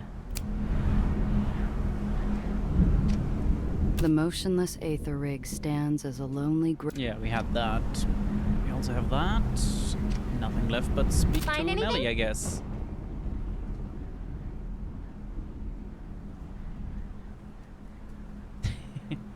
Yeah, here. One metallic junk removed? Why? I could have, sold or scrapped it.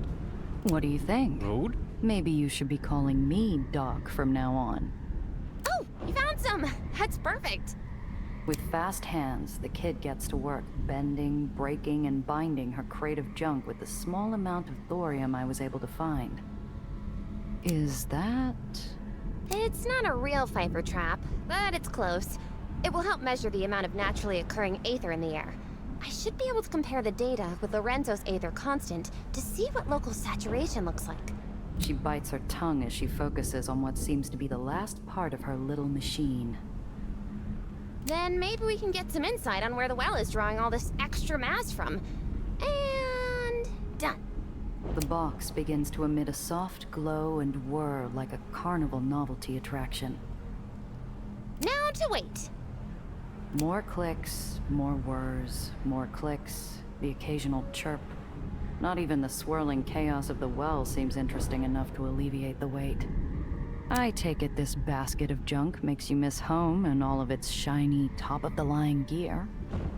Probably. No, hadn't thought about it actually. But I didn't need any fancy stuff for this. This is just, well... She holds out her hands as if presenting her little machine like a talented, ball-juggling seal on a circus stage. This is just... simple. Simple? So, any one of you could have roped some trash together and found out the world was ending down here? No, that's not... You know that's not what I mean. I didn't intend to put poison in that joke, but the girl seems to swell up all the same. I don't know why no one's caught it. They should have. I should have. But I'm here now. You don't have to bring up that I'm from the Heights every time. Okay. Was just teasing you, kid. I know you care. Got enough to go on? Let's see... Oh, yes! This is perfect! Exactly what I needed to help continue my experiments. I do know my thorium. Apparently so. Nellie turns away from her machine, fresh plastered smile from the victory still smeared on her face. She gives a small curtsy. Of course! I never doubted you, Lady Sif. Excuse me? What's that supposed to mean? Oh, nothing. Just a joke we'd make back home.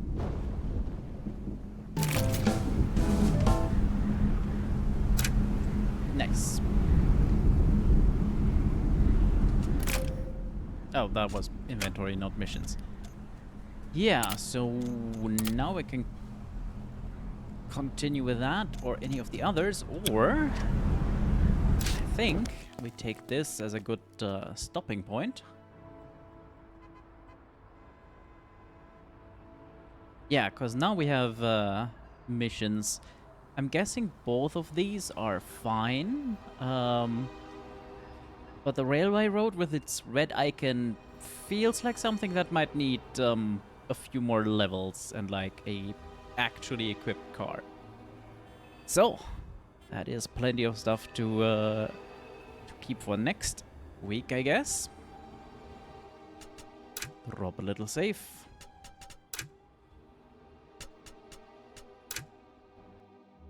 And yeah, if I tab out, the music goes away, right? Sure does. Unfortunate.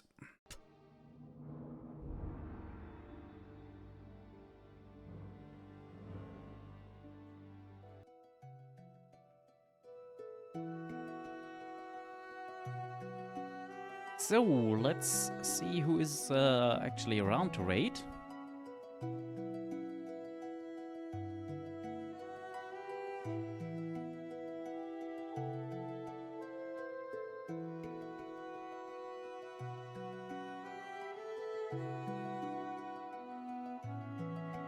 Now to raid Noi Noi. Yeah, all we have to do is wait 24 hours.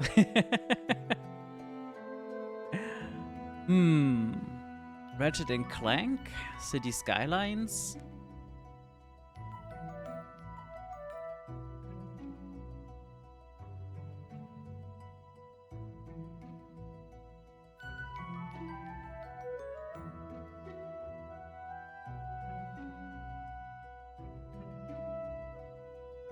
Or of course, same category. Now that we've made some progress, we might not be... Never mind, there's nobody playing this.